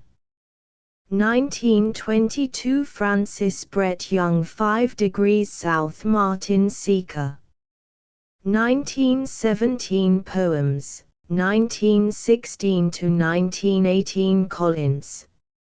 1919 Footnote 1, reprinted in Georgian Poetry, 1911 to 1912. Return to footnote mark footnote 2, reprinted, with additions, in 40 new poems. Return footnote 3, reprinted, with additions, in Motley. Return end of text. Asterisk asterisk asterisk end of the Project Gutenberg ebook Georgian Poetry, 1920 to 22 asterisk asterisk asterisk updated editions will replace the previous one, the old editions will be renamed. Creating the works from print editions not protected by U.S. copyright law means that no one owns a United States copyright in these works, so the Foundation, and you, can copy and distribute it in the United States without permission and without paying copyright royalties. Special rules. set forth in the general terms of use part of this license, apply to copying and distributing Project Gutenberg trademark symbol electronic works to protect the Project Gutenberg trademark symbol concept and trademark. Project Gutenberg is a registered trademark, and may not be used if you charge for an ebook, except by following the terms of the trademark license, including paying royalties for use of the Project Gutenberg trademark. If you do not charge anything for copies of this ebook, complying with the trademark license is very easy. You may use this ebook for nearly any purpose such as creation of derivative works, reports, performances and research. Project Gutenberg ebooks may be modified and printed and given away. You may do practically anything in the United States with ebooks not protected by U.S. copyright law. Redistribution is subject to the trademark license, especially commercial redistribution. Start. Full license. The full Project Gutenberg license. Please read this before you distribute or use this work to protect the Project Gutenberg trademark symbol mission of promoting the free distribution of electronic works, by using or distributing this work, or any other work associated in any way with the phrase Project Gutenberg. You agree to comply with all the terms of the full Project Gutenberg trademark symbol license available with this file or online at www.gutenberg.org/license. Section 1. General Terms of Use and Redistributing Project Gutenberg Trademark Symbol Electronic Works 1.0. By reading or using any part of this Project Gutenberg trademark symbol electronic work, you indicate that you have read, understand, agree to and accept all the terms of this license and intellectual property, trademark/copyright, agreement. If you do not agree to abide by all the terms of this agreement, you must cease using and return or destroy all copies of Project Gutenberg trademark symbol electronic works in your possession. If you paid a fee for obtaining a copy of or access to a Project Gutenberg trademark symbol electronic work and you do not agree to be bound by the terms of this agreement, you may obtain a refund from the person or entity to whom you paid the fee as set forth in paragraph 1.e.8. 1.b Project Gutenberg is a registered trademark. It may only be used on or associated in any way with an electronic work by people who agree to be bound by the terms of this agreement. There are a few things that you can do with most Project Gutenberg trademark symbol electronic works even without complying with the full terms of this agreement. See paragraph 1.c below. There are a lot of things you can do with Project Gutenberg trademark symbol electronic works if you follow the terms of this agreement and help preserve free future access to Project Gutenberg trademark symbol electronic works. See paragraph 1.e below. 1.c. The Project Gutenberg Literary Archive Foundation, the Foundation or PGLAF, owns a compilation copyright in the collection of Project Gutenberg trademark symbol electronic works. Nearly all the individual works in the collection are in the public domain in the United States. If an individual work is unprotected by copyright law in the United States and you are located in the United States, We do not claim a right to prevent you from copying, distributing, performing, displaying or creating derivative works based on the work as long as all references to Project Gutenberg are removed. Of course, we hope that you will support the Project Gutenberg trademark symbol mission of promoting free access to electronic works by freely sharing Project Gutenberg trademark symbol works in compliance with the terms of this agreement for keeping the Project Gutenberg trademark symbol name associated with the work.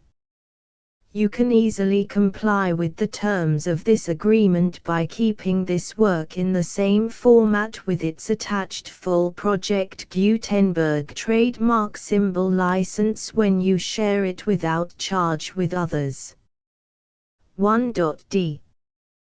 The copyright laws of the place where you are located also govern what you can do with this work.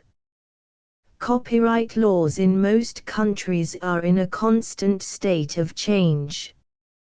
If you are outside the United States, check the laws of your country in addition to the terms of this agreement before downloading, copying, displaying, performing, distributing or creating derivative works based on this work or any other Project Gutenberg trademark symbol work. The Foundation makes no representations concerning the copyright status of any work in any country other than the United States. 1.e. Unless you have removed all references to Project Gutenberg, 1.e.1. The following sentence, with active links to, or other immediate access to, the full Project Gutenberg trademark symbol license must appear prominently whenever any copy of a Project Gutenberg trademark symbol work, any work on which the phrase Project Gutenberg appears, or with which the phrase Project Gutenberg is associated, is accessed, displayed, performed, viewed, copied or distributed. This ebook is for the use of anyone anywhere in the United States and most other parts of the world at no cost and with almost no restrictions whatsoever. You may copy it, give it away or reuse it under the terms of the Project Gutenberg license included with this ebook or online at www.gutenberg.org.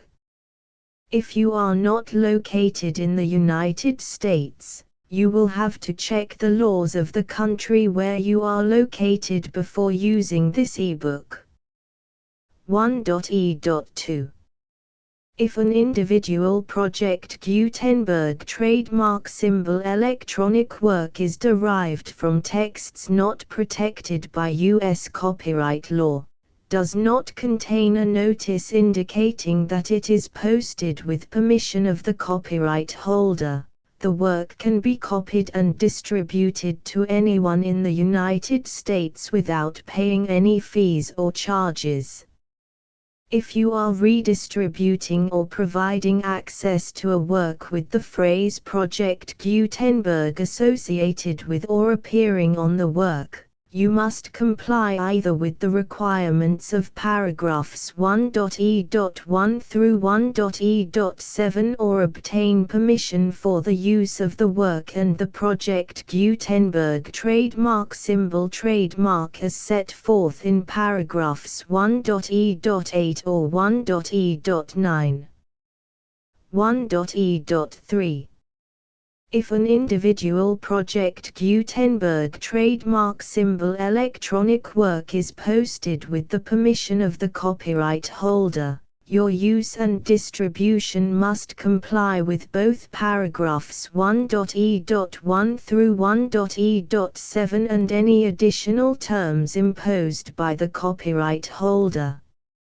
Additional terms will be linked to the Project Gutenberg trademark symbol license for all works posted with the permission of the copyright holder found at the beginning of this work. 1.e.4 Do not unlink or detach or remove the full Project Gutenberg trademark symbol license terms from this work, or any files containing a part of this work or any other work associated with Project Gutenberg trademark symbol. 1.e.5 Do not copy, display, perform, distribute or redistribute this electronic work, or any part of this electronic work, without prominently displaying the sentence set forth in paragraph 1.e.1 with active links or immediate access to the full terms of the Project Gutenberg trademark symbol license.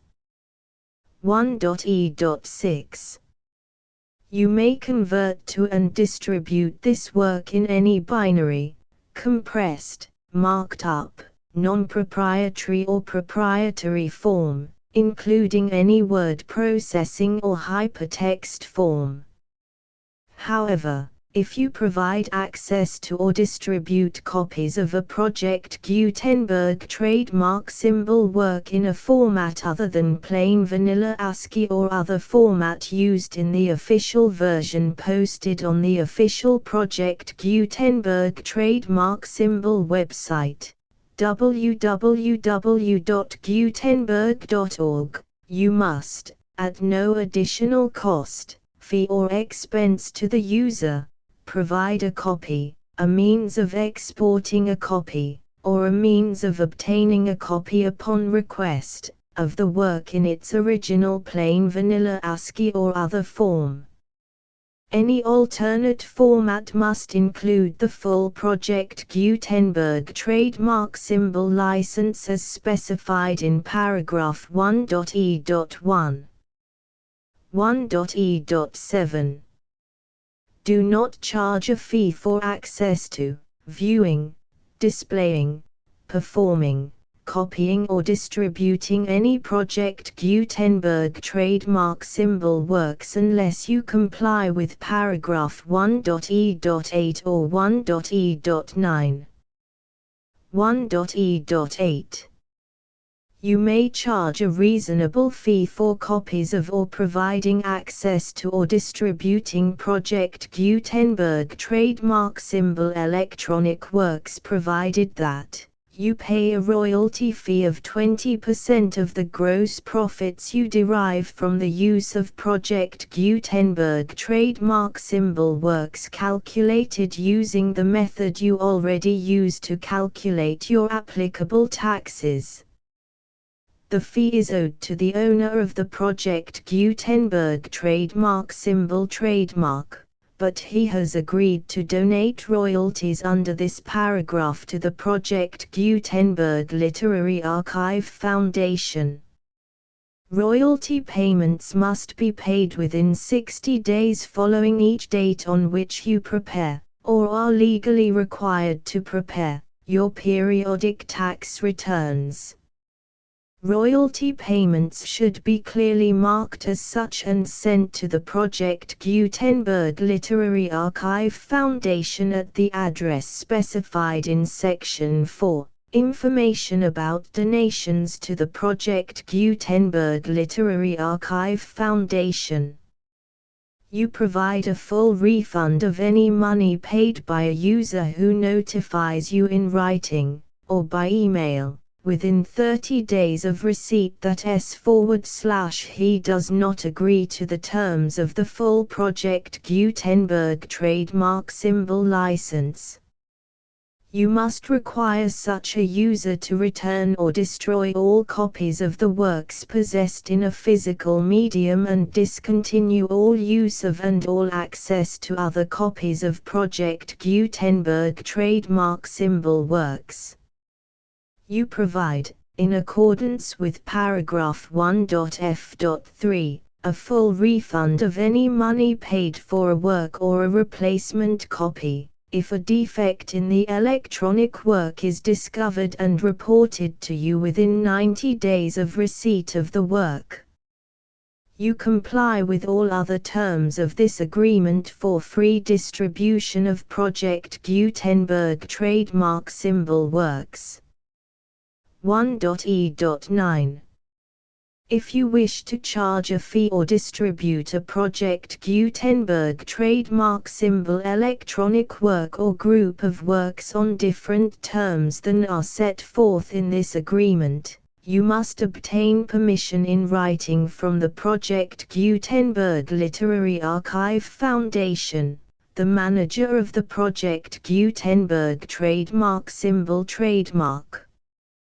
Contact the Foundation as set forth in Section 3 below. 1.f1.f.1 Project Gutenberg volunteers and employees expend considerable effort to identify, do copyright research on, transcribe and proofread works not protected by U.S. copyright law in creating the Project Gutenberg trademark symbol collection. Despite these efforts, Project Gutenberg trademark symbol electronic works, and the medium on which they may be stored, may contain defects such as, but not limited to, incomplete, inaccurate or corrupt data, transcription errors, a copyright or other intellectual property infringement, a defective or damaged disk or other medium, a computer virus, or computer codes that damage or cannot be read by your equipment.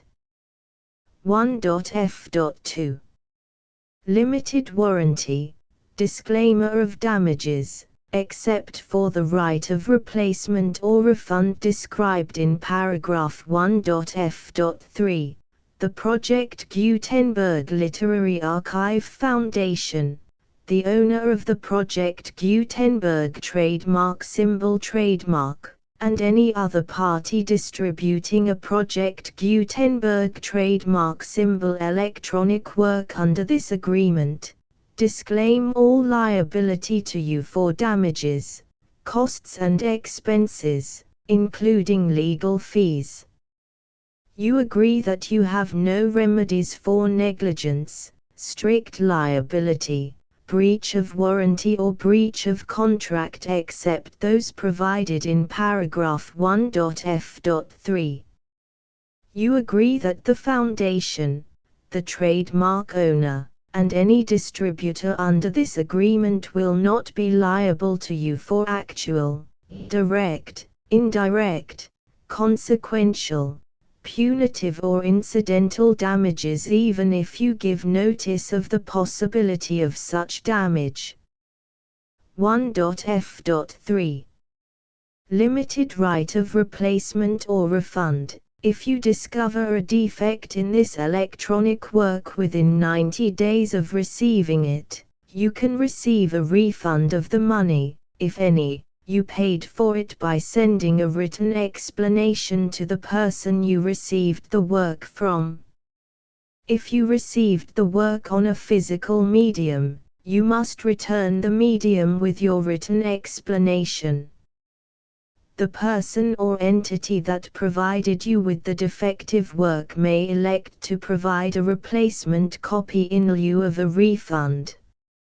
If you received the work electronically, the person or entity providing it to you may choose to give you a second opportunity to receive the work electronically in lieu of a refund. If the second copy is also defective, you may demand a refund in writing without further opportunities to fix the problem. 1.f.4 Except for the limited right of replacement or refund set forth in paragraph 1.f.3, this work is provided to you as is, with no other warranties of any kind, express or implied, including but not limited to warranties of merchantability or fitness for any purpose.